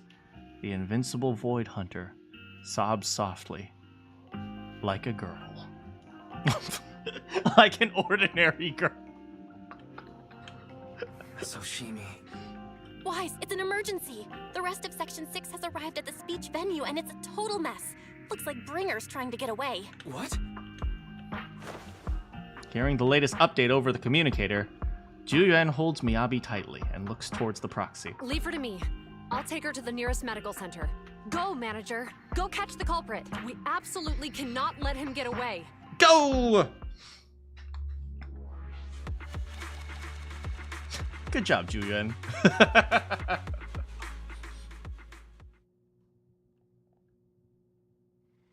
In the video store, the siblings are flustered. And then we got this happy music. The connection's gone. What's happening? Let me check our error logs. It looks like a massive surge of ether activity caused EOS's internal modules to malfunction. Maybe it's because of the blade. It might be because Miss Hoshimi's katana went out of control. It's happened before. EOS was exposed to an excessive ether surge at the close range. Its internal communication module might be damaged. Everything's a mess right now. I wonder how Miss Hoshimi's doing. Worry not, manager. Juyuan just sent a message saying that she has taken the young lady from the Hoshimi family for treatment. So you can set your mind at ease and focus on dealing with Bringer. Where is he? We haven't heard from Section 6 yet. At that moment, a familiar petite figure rushes in. Oh, what's up? Proxy! Manakyn from Section 6 asked me to contact you. Kaleda, what brings you here? Not long ago, someone from Section 6 suddenly showed up with Perlman. They said we have key evidence of Bringer's involvement in the Vision Corp case and asked us to watch over him for a while. Shinji does have she kind of blends in with our lockers. With that guy's help, we went through the documents and thoroughly and managed to compile the evidence of financial dealings between Vision Corp and Bringer. I would have never thought that Bringer is the one behind all this. Yanagi told us to send the evidence to a public security commissioner through a special channel. She's already leading Section 6 to go after Bringer. How are things going? They left in a hurry and only gave me a designated communication channel. Proxy, try using it to get in touch with her. Okay, connecting now. Hello, Proxy? We're still at the speech venue. It's all thanks to Bellabog Industries for sending the evidence against Bringer to the commissioner. He immediately suspended Bringer and called him back to the NEP's HQ for investigation. But it seemed like Bringer doesn't plan to hide anymore. His men deliberately caused chaos, even crashing into cars to make their escape. The crowd went into a panic, and it almost resulted in an accident. By the time we got there and brought things under control, he'd already gotten away. We couldn't catch him. All we found at the scene was your bamboo. Oh no! We were too slow. We didn't make it in time. Still, Perlman's given us an important piece of intel about Bringer's whereabouts. Bringer might have gone to Port Elpis. Elpis. It's the old cargo dock at the city outskirts, swallowed up by a hollow. Perlman said Sarah and her people have been shipping tons of supplies there through the Vision Corporation, including special etheric items. Oh, a dock in the hollow? Wait, Wise, you remember the news broadcast Nicole made us watch this morning? They caught footage of a hollow right by the water. They really didn't take notes from Ace Attorney with the immersive music.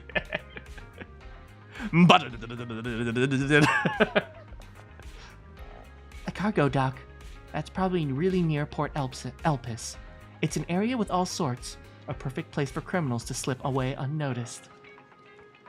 But there's someone in our bureau who's pretty familiar with that area, so we may have a chance to reel in a big fish. Rest assured. Everyone, leave this to me. I'll head to the port and contact our undercover angler. The suspense music. Got it. We'll work on fixing the HDD on our end. Yanagi, can you take EOS near the port? According to the data, the ether in that hollow is unstable, which could affect the nearby communications.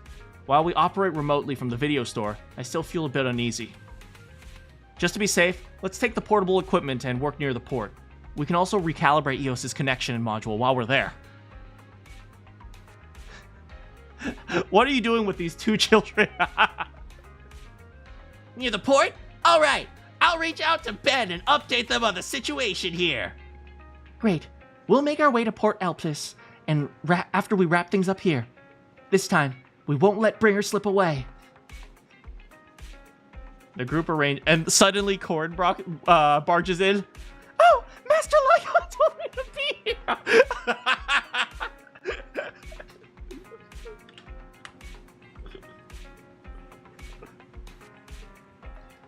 Wise, Chinky just messaged. Her informants found Bringer. Looks like Perlman's intel was accurate. Bringer plans to use the hollow near Port Elpis to smuggle himself out of Janus Quarter. Bell called you. This time we won't let him slip away. Yanagi said that once we're ready, we'll find them at Port Elpis. The HDD is pretty much fixed. Let's go! Oh, whoops.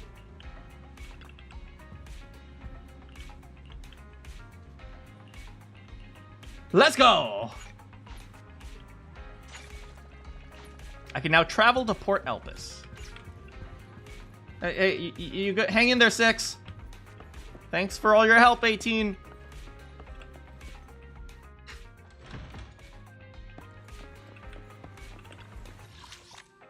Hey, I think that's our final point in the map that we haven't unlocked.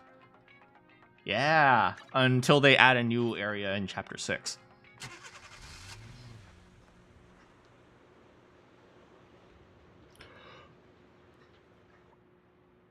Ooh, I see crates.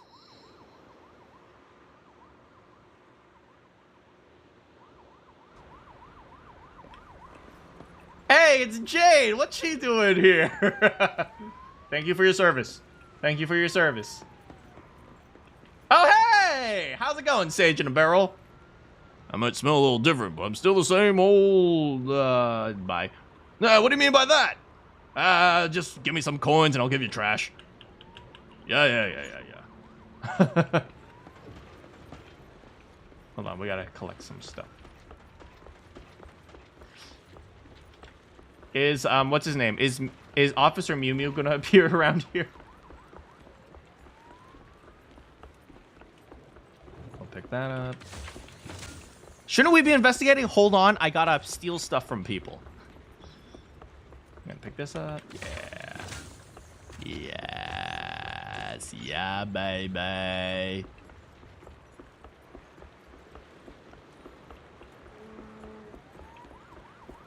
What is Jane doing here? Isn't she like criminal psychologist?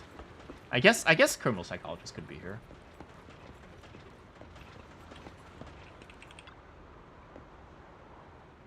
Manager, this is Jane Doe, Public Security's undercover agent. Oh, what a surprise. Oh, what a surprise. So our helper is actually the manager. Last time Belle said you had Riz. Does that mean anything to you? I'm surprised too. I had no idea Miss Jane was an undercover agent from public security. Really? You had no idea? That's the wrong answer, you know. Jane is an undercover agent with us. No one else in public security knows her identity, except her direct superior. That's right. Sometimes keeping even your own people in the dark is the only way to stay safe. That's why she's constantly under like threat. Just now, a big fish took the bait I set. My informant told me an anonymous individual is looking to ferry to Throne Quarter from here, offering an exceptionally high price. He also mentioned having a stash of valuable goods in the hollow, and is looking for someone to transport them later. The cargo is said to be highly delicate, supposedly some kind of special etheric material. After Chingy contacted me, I acted as the contact person to take this big job using a fake identity. It's Bringer! You got the answer right this time, manager. Can I touch your ears, Jay? But the hunt for Bringer hasn't been made public with public security, which means so it's actually private security. I am so sorry. I am so sorry. I had Chingy claim we spotted an escaped criminal and mobilized nearby PubSec, the officers, to lock down the area. If you can't fool your own, how will you fool others? Now that everything's ready, it's time to reel in our big catch. Right now, Bringer should be inside the hollow at the place we agreed upon, waiting for his contact to get him out. I'll send you his location, manager. Time to give our former deputy commander a little surprise. I love you. I love you, Miss Jane Doe. I love you. I love you. I love you. I love. Sorry, Chingy. I love you, Jane Doe. I mean, sorry, what? Wise tries to escape the FBI, but he's caught by a rat.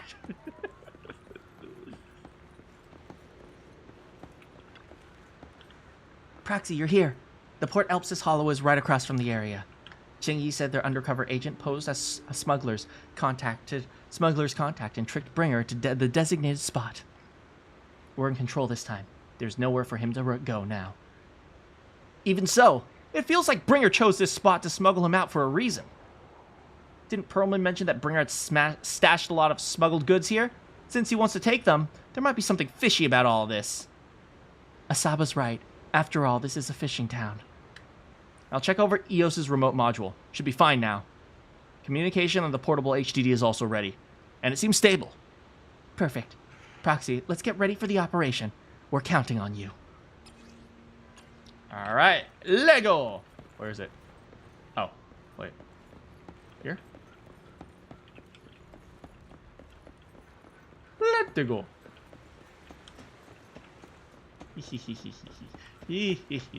What's up here? Oh, money, that's what's here.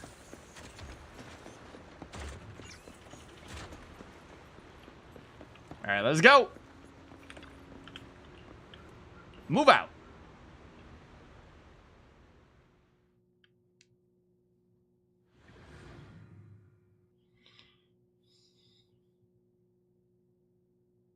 After making preparations, Section 6 enters the Hollow, heading for Bringer's rendezvous.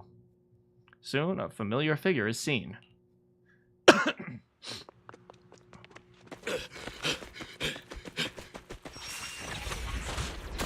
Oh, dang! Surrender at once, Acting Commander Bringer. No, you've lost your right to that title. I'd expect nothing less from Section 6. You caught up in no time. Very well. Since you've delivered yourselves, I won't have to hunt you down later. The Cursed Blade's power is mine. This perfect form will lead us into the age of hollows. Don't do it.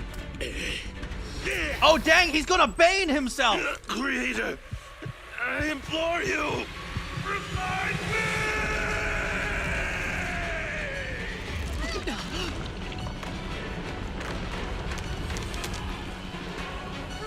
What's happening? Watch out. Ether activity is rising.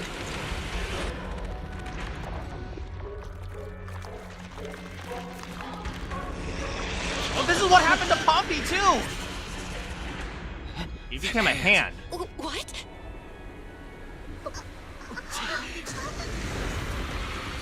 Watch out!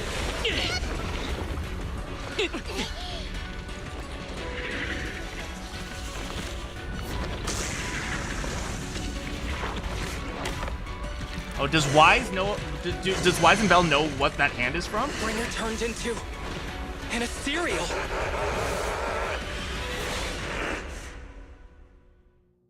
Okay. Something strange has appeared. Let go, buddy! Be careful, everyone. Oh, frick. Ow. Okay, we have to figure out how he moves. There. Okay, so he pulls out that hand sometimes. Watch this! Go, Sokaku! Gotcha! Gotcha! We don't have any stunning characters.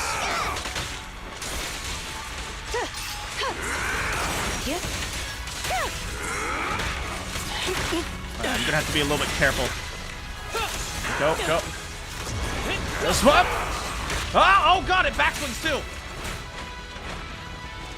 I'm gonna have to be a little bit more careful. Watch it, watch it, watch it! Oh, frick! Go!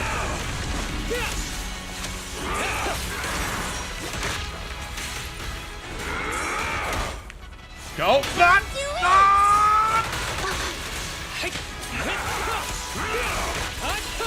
Creator, give me your blessing! Oh, frick!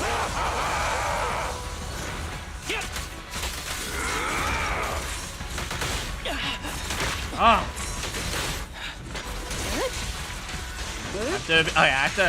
I can't block anymore. I have to dodge. Alright, we gotta adapt.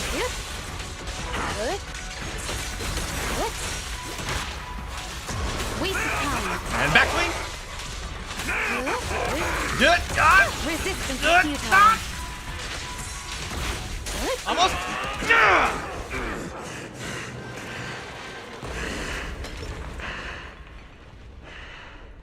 Is he dead? Don't let your guard down.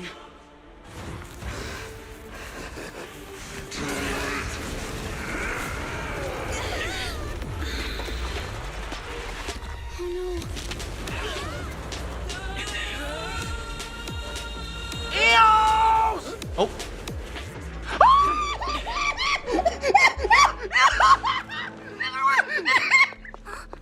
Do you know each other? Unfortunately, now's not the time to catch up.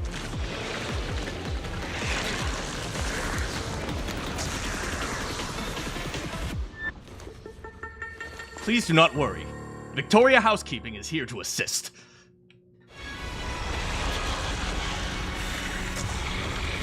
Thanks. Luckily you made it right on time. Everyone, be careful. This is a tough one. This guy's energy is still increasing. The body. Be careful, everyone. Everyone, keep it up! Okay, get back.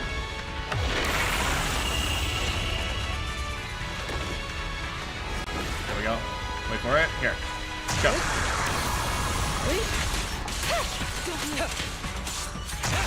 Who's the pathetic one now? Alright, his movements were a little bit sporadic, but if it's just the hand, I can totally handle this. Just don't blink! Bop, bop, bop, bop, bop, bop, bop! Ah!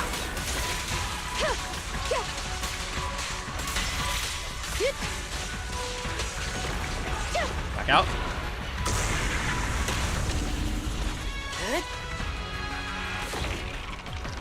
Go!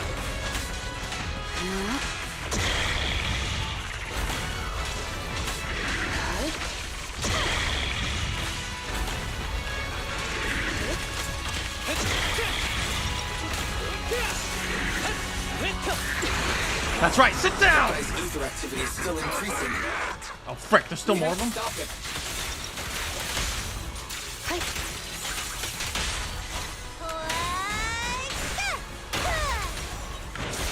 Alright, good. Let's go. Move, move, move. Go, go, go, go, go, go. There's something blocking the way here. Huh? Where do we go? Should we take a detour?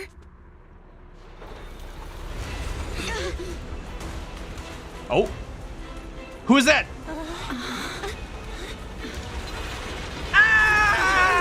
Hey! What up? What up, Big Ben? We're not late, are we? Oh, and thank you. Who is this? Is this Friday? Or is this... I don't remember if this is Friday or Greta. Thank you, one of you guys.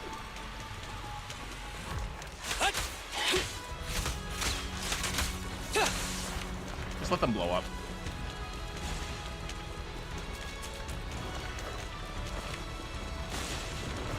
Oh, we can't let that guy blow up, unfortunately.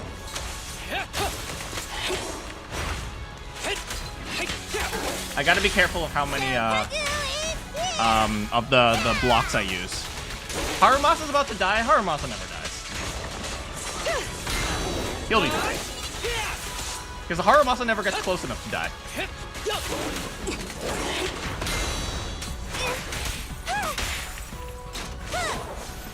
at me! Surrender! Blow, blow, blow away your trouble! Look at that! Alright, we're good. Clear! What up, Anton? Well done, bro! Roxy, the way forward is open for you. Charge ahead with all you got! Don't let that jerk win! Thank you. Thanks, Anton. We won't lose. Great! That's the spirit! Oh, my friends! This is the power of friendship, guys! Okay, the module is fixed. Great. This child is good to go. Hop on, Proxy. Give it a try.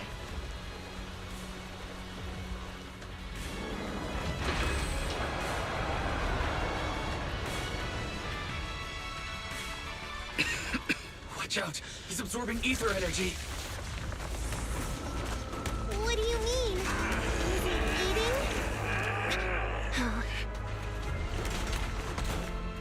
We can't let him keep eating.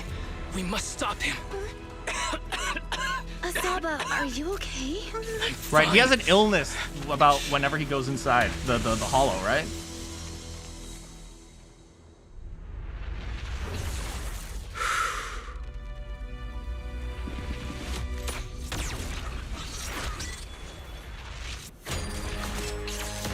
Let's go, baby!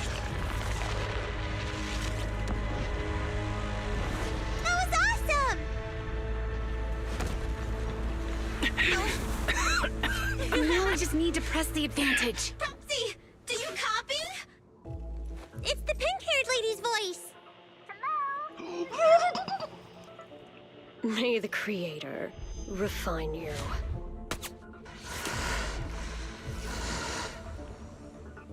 Proxy, let's head to Bringer's location. Wait, what's happening?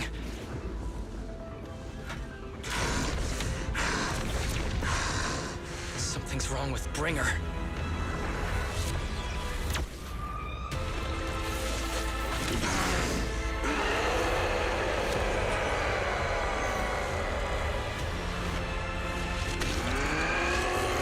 Well, rest in peace, Bringer. Not again! You fell down again! I don't want to climb back up. Roxy, it's not over yet! Head to the shore! Oh, we gotta run! These things are really in the way.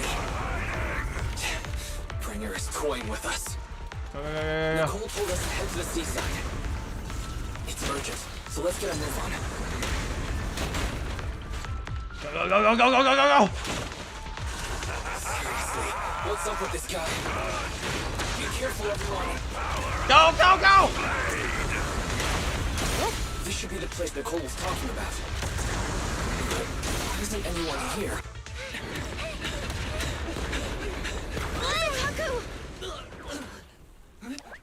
Are you okay? I'm okay. Go, go, go! He's here.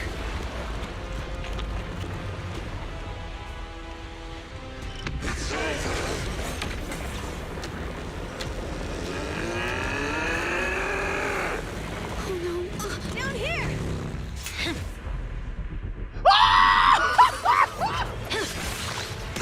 All my wallets are working together! Leaps and bounds? Special delivery. Sorry for the wait, everyone. Took your time. So fast! That's the Overlord for you. So, you are the culprit? Good. We can finish up our training for catching suspects quickly.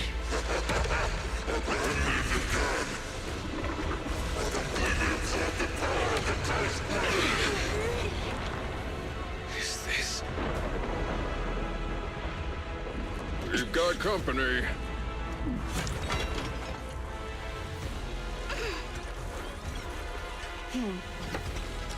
You are not welcome here. Oh. Think Caesar will be okay? Our only issue is there's not enough to fight. Nicole, I think the ethereals have us surrounded. They're just small fries. We'll handle them. Okay. I call dibs on the big one. No. Huh? He's my target. Sorry, but thanks for bringing the chief over. Sorry, Caesar. One last overtime. Snack after work. Section 6. Operation start.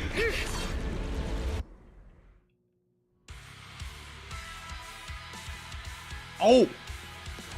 Careful, everyone. This ether activity is becoming increasingly erratic. Why is this weird thing so sturdy?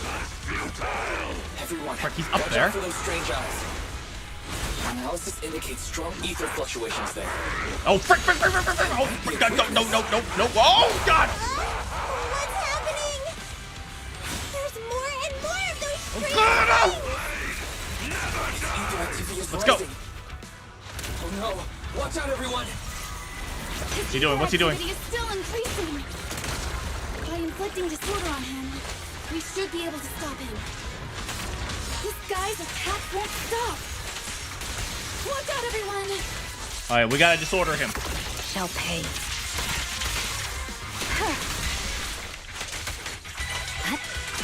Well, it turns out one of you guys is really good at inflicting disorders. With a clear mind, arrows fly true. Actually, pretty much all of you. Weakling. Got it.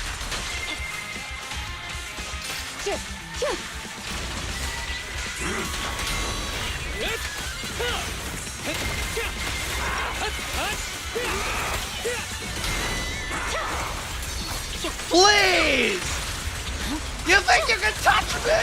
Mighty creator, please refine me!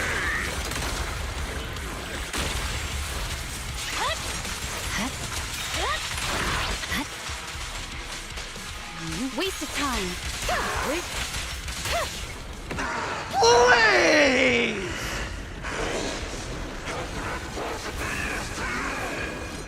So much power. We are not afraid of you.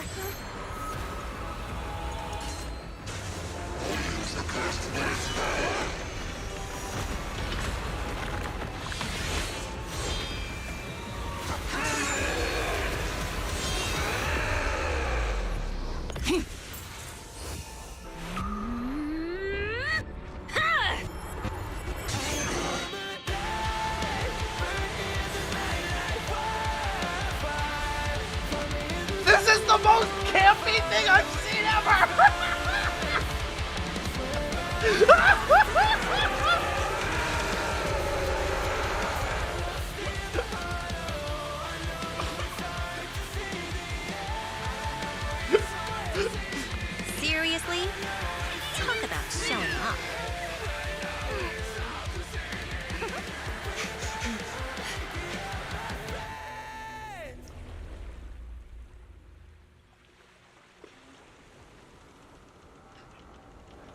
Should we make it less edgy? The No! test is complete. Make it more edgy! Elixir P07 confirmed effective.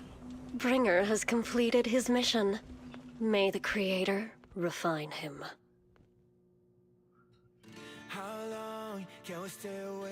The events in Port Elpis have come to a close. Old friends have gathered, enjoying a well-deserved break.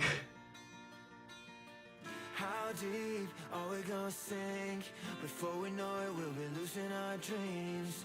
How deep before we all fade away? So where do we go? Of course, Grace would go after Billy.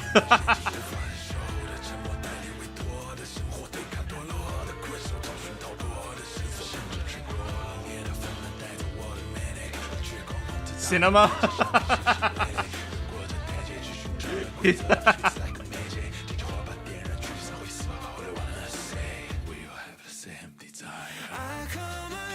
Look at the fake moves! You're not registered for that drill! Oh, Corin! What's up, bro?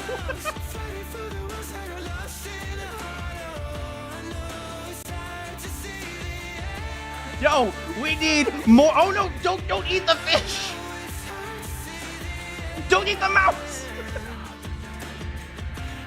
Life in this city is like a grand stage. However, a new Eridu's curtain never falls. Not now or ever.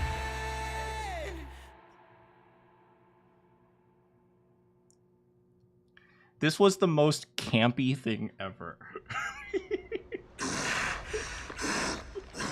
And it was amazing.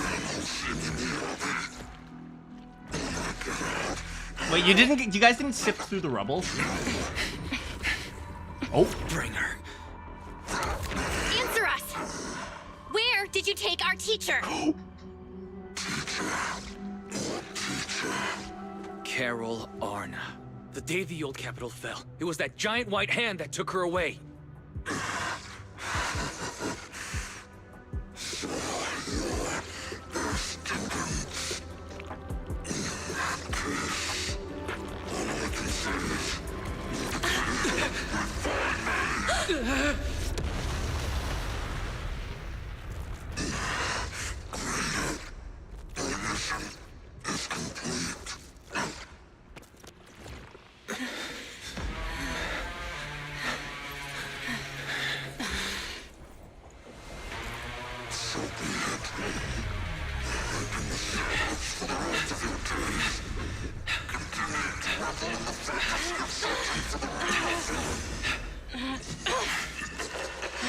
Are we secretly OP?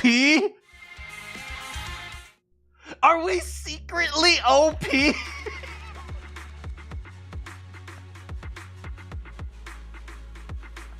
Are we secret OP?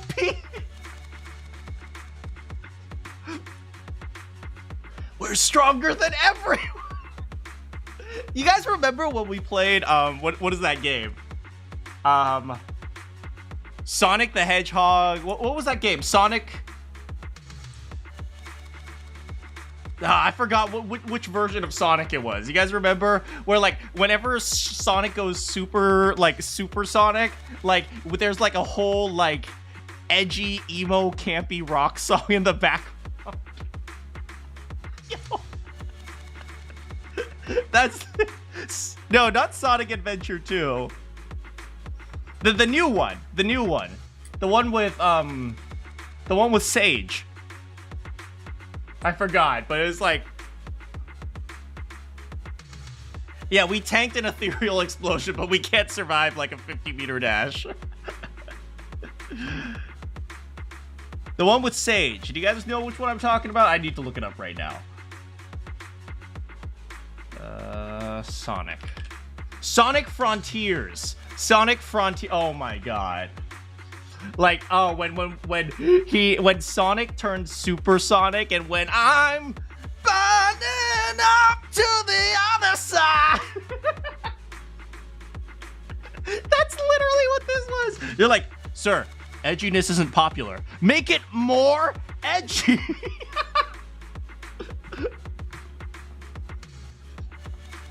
honestly, like, this is something that, you know, people nowadays are trying so hard to make realistic video games, and like, you know, grounded, and like talking about, like, you know, real people and stuff. You know, sometimes we forget that we can just insert a huge amount of fantasy and it's just fun. Anyway, I know what are shadows on ZZZ. Shadows, as in like my shadow, which is caused by a disruption of the light.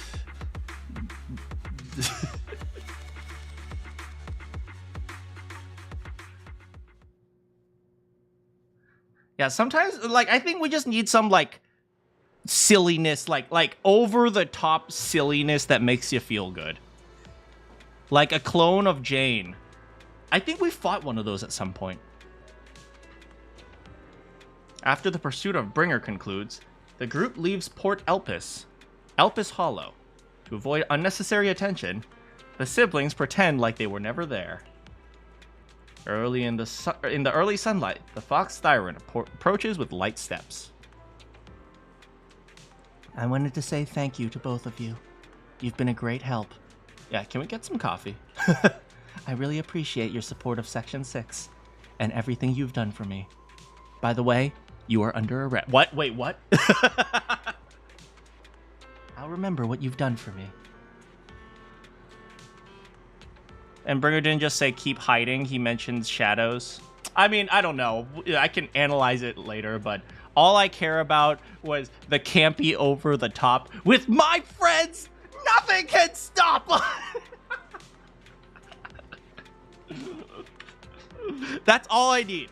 Like, literally the only thing I need to feel good about a game is the power of friendship and extreme, edgy, exceeding my power, exceeding my limits. We're happy to help. No, it was all thanks to you that we managed to bring this to an end. Only the FBI can bring me in. Hand's department specializing in Hollow-related cases is now involving themselves with this case. They're currently re-examining all the evidence and Perlman's testimony to ensure he receives a fair trial. Right, wasn't he, he committed his crimes under duress, right? Functionally, I guess? But compared to Hand, public security is facing a much greater upheaval. I heard that the commissioner from PubSec HQ in Throne Quarter has been sent to investigate all of Janus Quarter's precincts internally. No wonder Juyen left in such a hurry last night. Her former superior turned into a monster. Might have been quite a shock for her. Juyen is strong and resilient, but can also be very sensitive. Knowing her, I'm sure she'd be glad to have some encouragement from someone she trusts. Not you, Wise, you're mine. For sure. We'll go see her once the case is closed. You get some rest too, Miss Hoshimi. You've been through a lot. Don't worry about me. There were yellow flashes that told me what to do.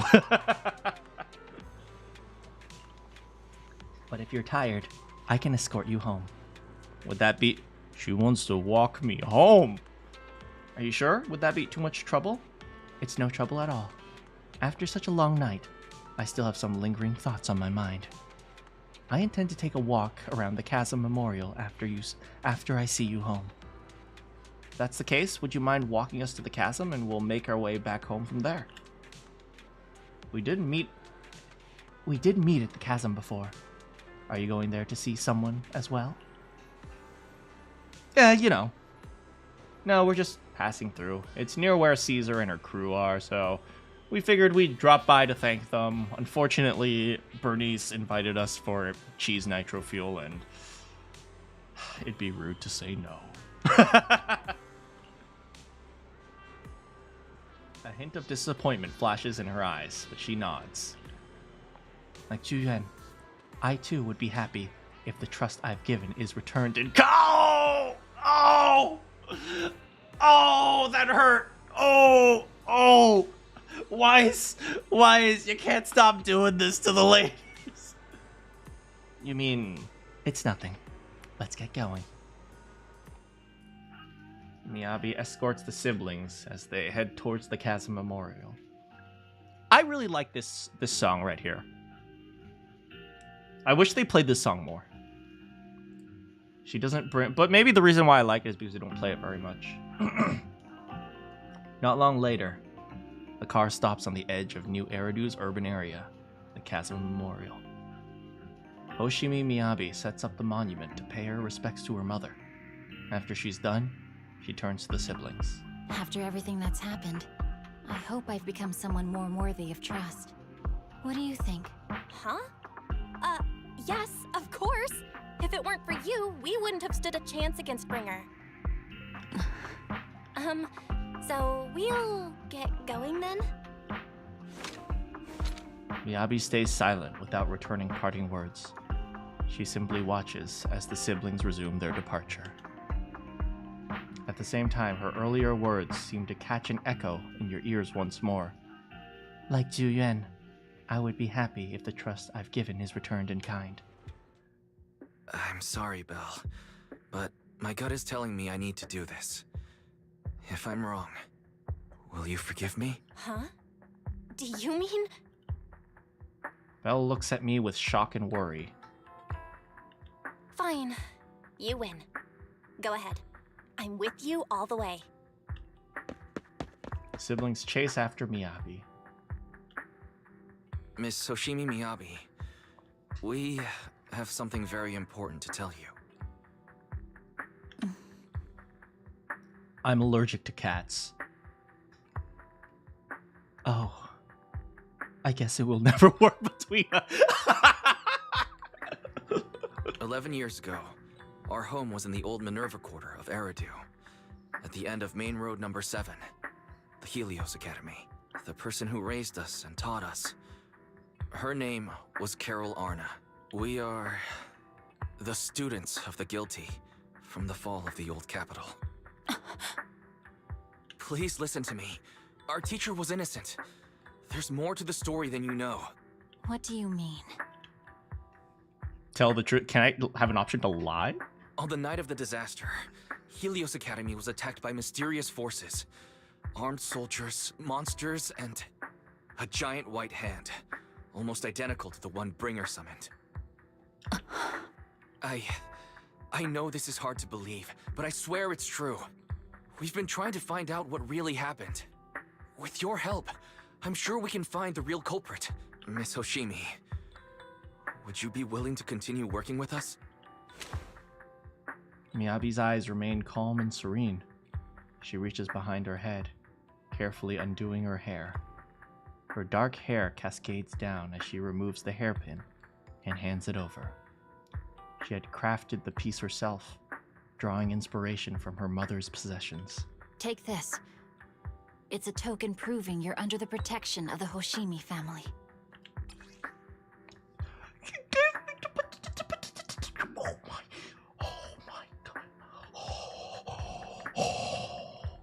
Hold on, I need to sniff it.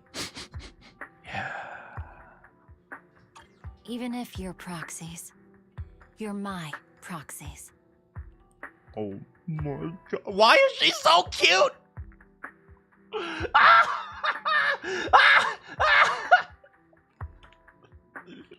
Does that mean you believe us about the fall of the old capital? The real story behind the old capital's fall could be far more complicated than we understand. Whether there are hidden truths or not, we have a lot of investigating to do. But at least, we're partners, seeking answers together. You really don't mind that we're students of the guilty? Eradicate all evil. As for what is evil, I'll determine that myself. A few days later, one night in the video store. Everything around is quiet, as if nothing had ever happened. Soft music is playing. It's a timed sleeping reminder from Fairy. Ever since her system was repaired, she seems to be more clingy. Master, you have not been going to sleep at regular hours. Wise, Miyabi just sent us a message saying that public security has terminated their investigation into us. She told us to take a good rest. The remaining matters will be handled by Section 6 and Ju Yuan. As for our teacher's case, she's also doing her best to help with the investigation. Wait, as for our teacher's case, she's... Oh! However, Section 6 is currently dealing with the aftermath of the Bringer incident, so it'll probably be a while until everything settles down. Anyway, we can finally take a breather. I can sleep today! Good job. As the unsung heroes who resolved the crisis from behind the scenes, let's treat ourselves to a good night's sleep as a reward, since no one is giving us any medals. I want to be a hero, brother. I know, me too. Master, I can't sleep. Fairy, you don't need to sleep, right? Oh, wait. The HDD can go to sleep mode. Can that be considered sleep? I can't sleep because of my shortcomings. As a Type 3 general-purpose integrated AI, I failed to defend against the attack on the system I inhabit and was of no help in the critical battle. I was far inferior to the second assistant and have lost privileges of being the supreme assistant. My self-esteem is on the verge of collapse. I need my master to pet the power button to help me get back up and running. I feel like Fairy's personality has been weird after her recovery. Hug the HDD screen. Thank you, Master. This was not my request, but I feel very happy. Without my assistance, you can still overcome numerous obstacles and defeat formidable enemies. You have proven yourself through your actions, validating the title of Phaethon. I am proud of you. Did Fairy just give me a compliment? Is the sun gonna rise from the hollow? Correction, I always praise my master, but not you, second assistant. I'm sorry, Belle. I'm sorry, Belle. What, you're complimenting me like that? It's getting late. You should rest early, okay? After all, even the heroes who manage to save the day need to keep their energy. Oh, we can travel to their office now? It's time to sleep.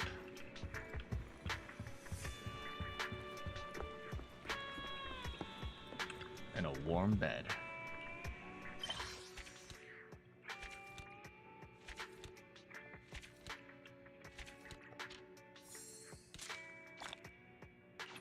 Emergency what is this? Who are these people? Oh, that might be like inside Miyabi's head or something. I don't what the With Jane's help?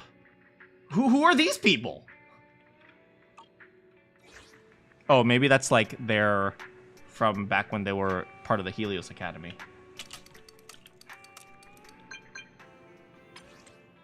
Chaotic Wait, you guys were...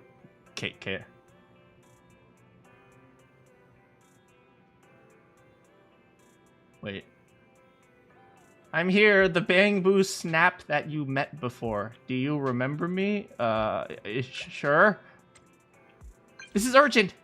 This is my last chance. If I miss it, I'll regret it for the rest of my life. The only person I can rely on is you. Wait, what? Okay, yeah. I had the message ready to send, and I'm just waiting for you to reply. Anyway, let's be in the movie. Are you inviting me to watch a movie? What? It's to save me, of course. I'm trapped by the bad guys in black, and it's urgent. Why did they capture a bamboo? It's not my bamboo that's trapped, it's me. Just come and you'll see what's going on. I'll be waiting at the cinema's back door, wearing a red jacket and red sunglasses. By the way, let's have a phrase. I'll say chaotic and you respond with fried rice. Remember, stay low.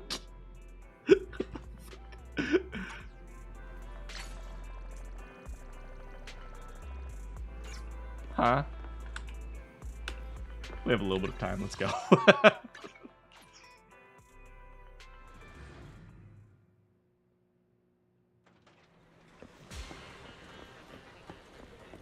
Da-da, da-da, da-da, da-da. Hi there. Astra! Is Astra here? Is she inside? Please step back. Hey, don't shove me! You think you own the cinema or something? Astra has an important event here today. No unauthorized personnel are allowed inside. Important event? Like we're supposed to believe that? Isn't that just a Tops conference? Why is Astra even performing at your boring conference? Do you know what day it is? Move aside, we're not just random fans. We're here to hold Astra's birthday event. Meanwhile, around the back entrance, a red coat and sunglasses. It's Chaotic Fried Rice. She waves and starts miming a series of nonsensical gestures. It's obvious what she means. Distract the guard. Ah, someone's in the lobby! Is that Astra over there? Wait, let me in! Step back, you're not allowed inside! Time to meet with Chaotic Fried Rice.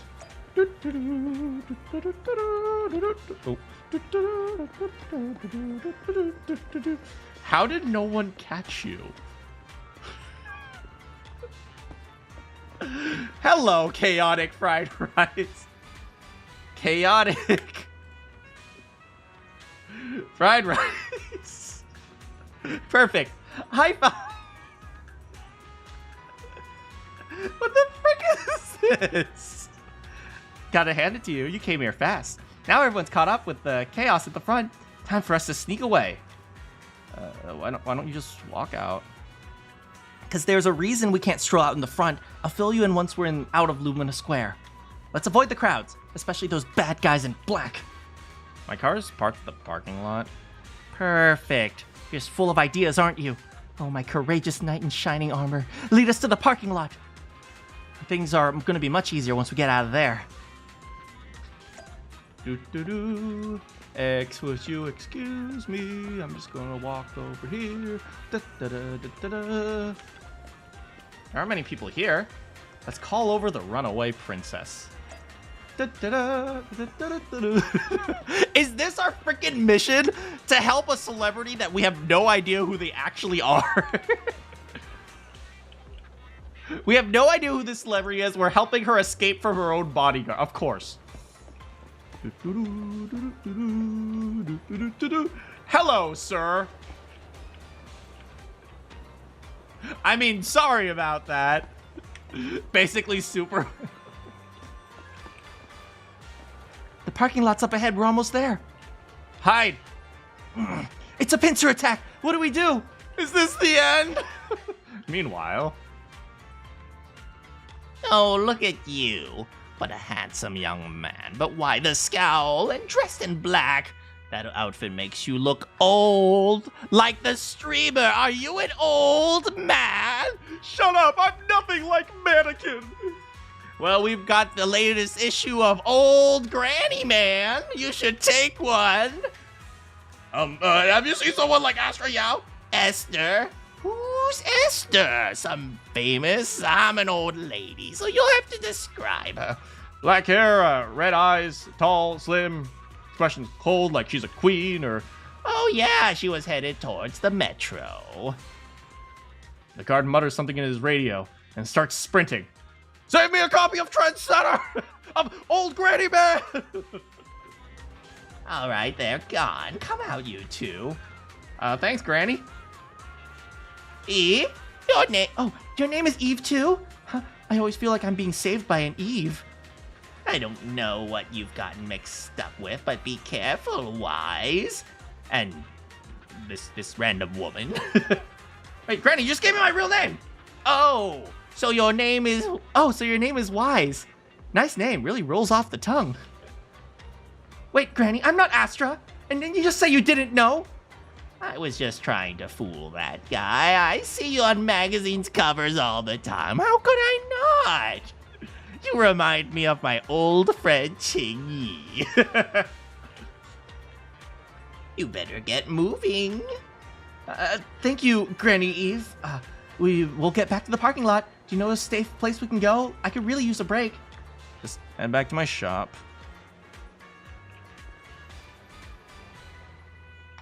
All right, vroom vroom. No bad guys on our tail. We can finally take a break now.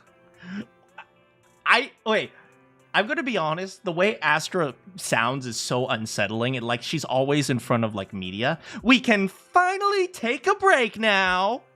Oh boy. It's like she's always acting. They seem like bodyguards. Are you sure they were bad guys? To me, they looked more like bodyguards. Trust me, they're not bodyguards. There's only one person who can be my bodyguard. But hey, now that we're safe, I can finally thank you properly. I'd never have made it without your help. Congratulations! You're officially at the top of Fried Rice's best online buddies list. So, why did you text me? Anyway, I don't want to drag you into any more of this, so I'll be going solo from here. See you around, and I'll remember to send you a thank you gift later. Do you think we can take her hostage and hold her for ransom money?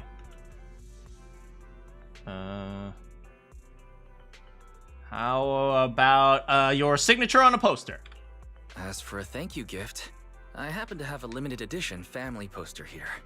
How about signing it for me? What, was she an actress in Family? Is she an actress or a singer, or both? Well, then again, nowadays, all the Disney Channel stars are singing actresses. Oh, sure thing. I can even write a personal note. No, wait. Oh my! I just noticed. The main girl in this movie looks a lot like me. Wait, that's not you? Just to clarify, the actress on the poster, Astra Yal, yeah, that's not me. Though people do say we look alike. Really? You're not fooling anyone, really? Oh my god. What's with that face? You don't believe me? Wow, for an actress, she's not very good at acting, now is she? Nope! Well, I want to believe you. I'm afraid even Granny Eve at the newsstand wouldn't buy that. So you're not buying it. Then I guess I have no choice but to play my trump card now. Yeah, you're right. I am Astra Yal. You know what I just realized? She's dumb. Which doesn't surprise me in the slightest. Everyone is dumb!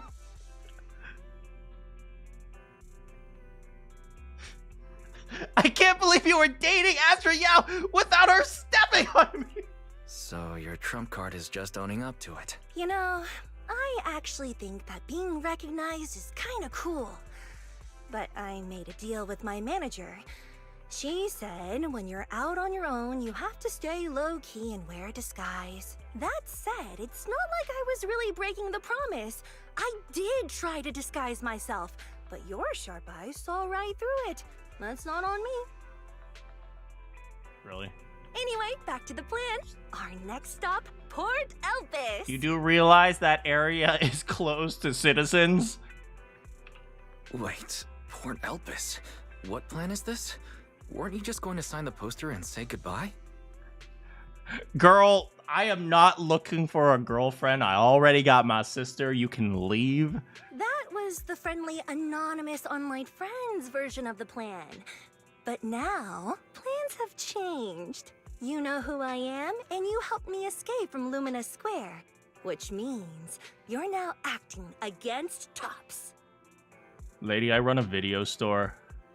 Would you like to rent a video? Would you like to sign up for a membership? An insignificant little video store owner kidnaps a superstar backed by Tops and ruins their important event. Looks like we're in this together now. Hi, public security. Yeah, some weird woman is trying to break into my store. Can you get the cops over here?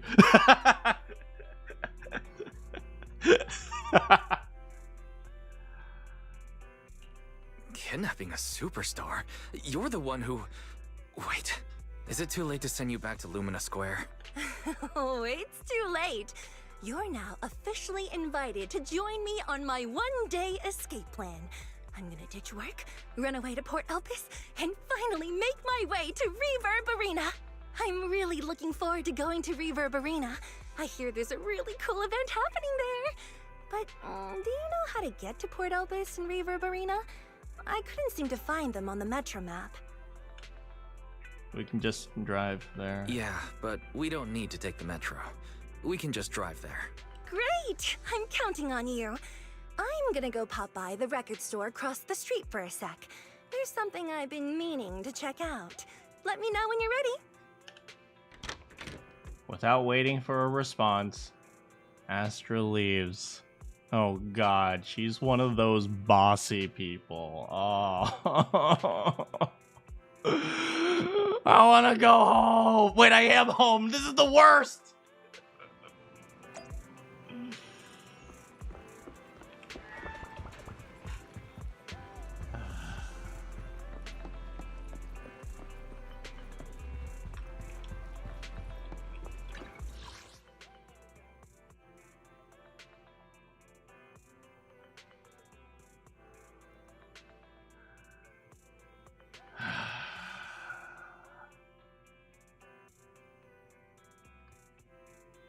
Where is Lumina?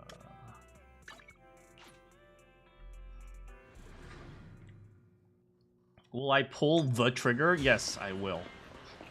I will pull the trigger. Officer Julian!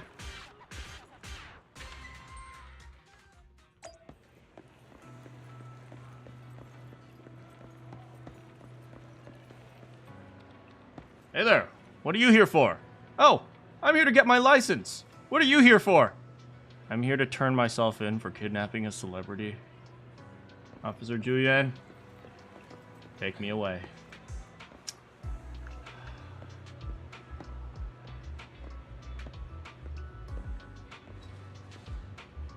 Will Wise ever break out of prison? Find out next time.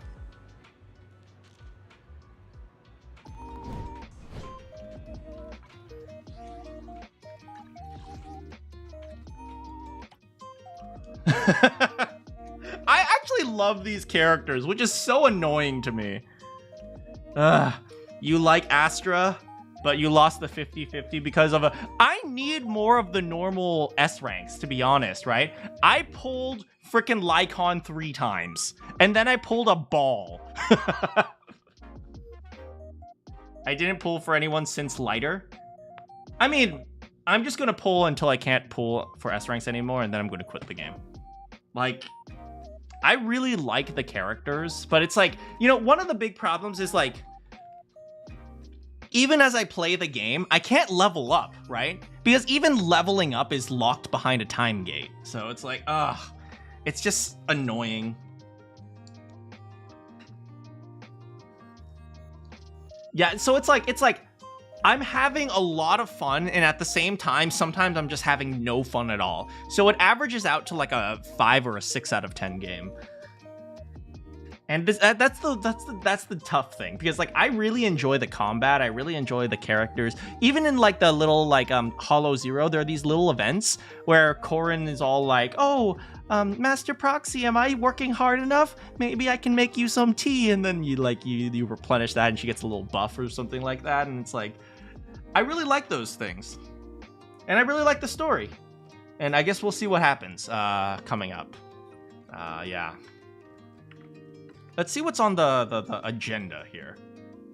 On the agenda, on the schedule, there's a special episode, Astronomical Moment, apparently. Which I haven't done yet, because apparently I'm not supposed to do it yet. But yeah, I only have a few characters. Harumasa I got for free.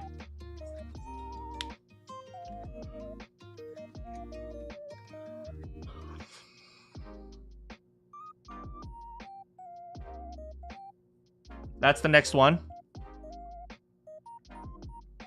I see.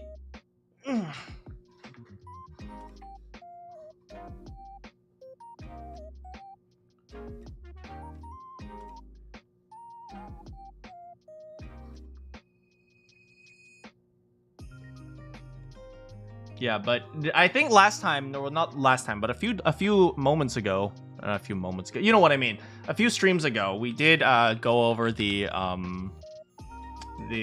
what is it called? We did go over like the Genshin Impact lawsuit from the FTC, claiming that they were pushing gambling that was targeted towards children.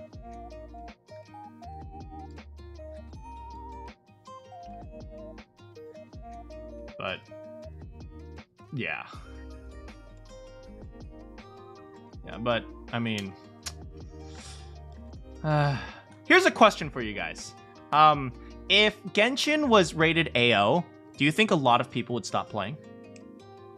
Because I think there is a stigma that comes with AO games. So I wonder if Genshin Impact was AO, because most of the people who spend money on Genshin Impact, from what I understand, are adults. But at the same time, a game being rated AO usually has a negative stigma attached to it as well. So you're not sure? Yeah, I don't know. The only way we can know is if it actually happens, which I don't know if it's ever going to, but I promised myself I'd get some shawarma tonight.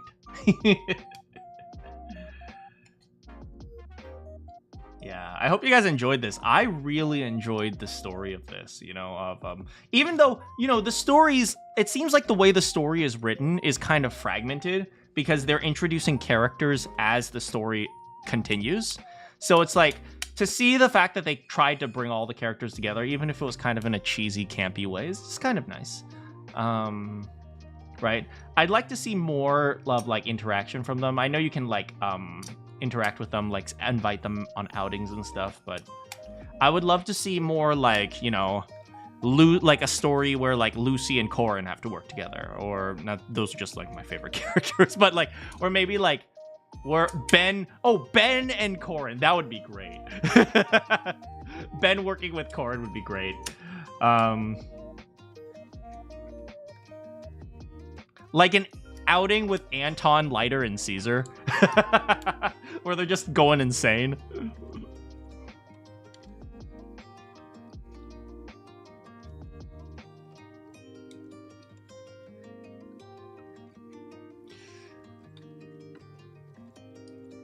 Yeah, so those types of things. That's your cue to sleep. I mean, that's my cue to get dinner, so I'm going to stream more tomorrow. I'll probably catch you guys then. We're probably going to be... That's probably going to be our last Zenless Zone Zero for a while, until either the new patch contains a story or something like that. But yeah, thanks so much for hanging out with me, guys. I will see you all soon. Good morning. Eat Manakyn. I haven't heard you guys say that in a long time. Eat Manakyn. Oh. Good morning, good afternoon, good evening, or good night. You have any quests for me? See you all next time.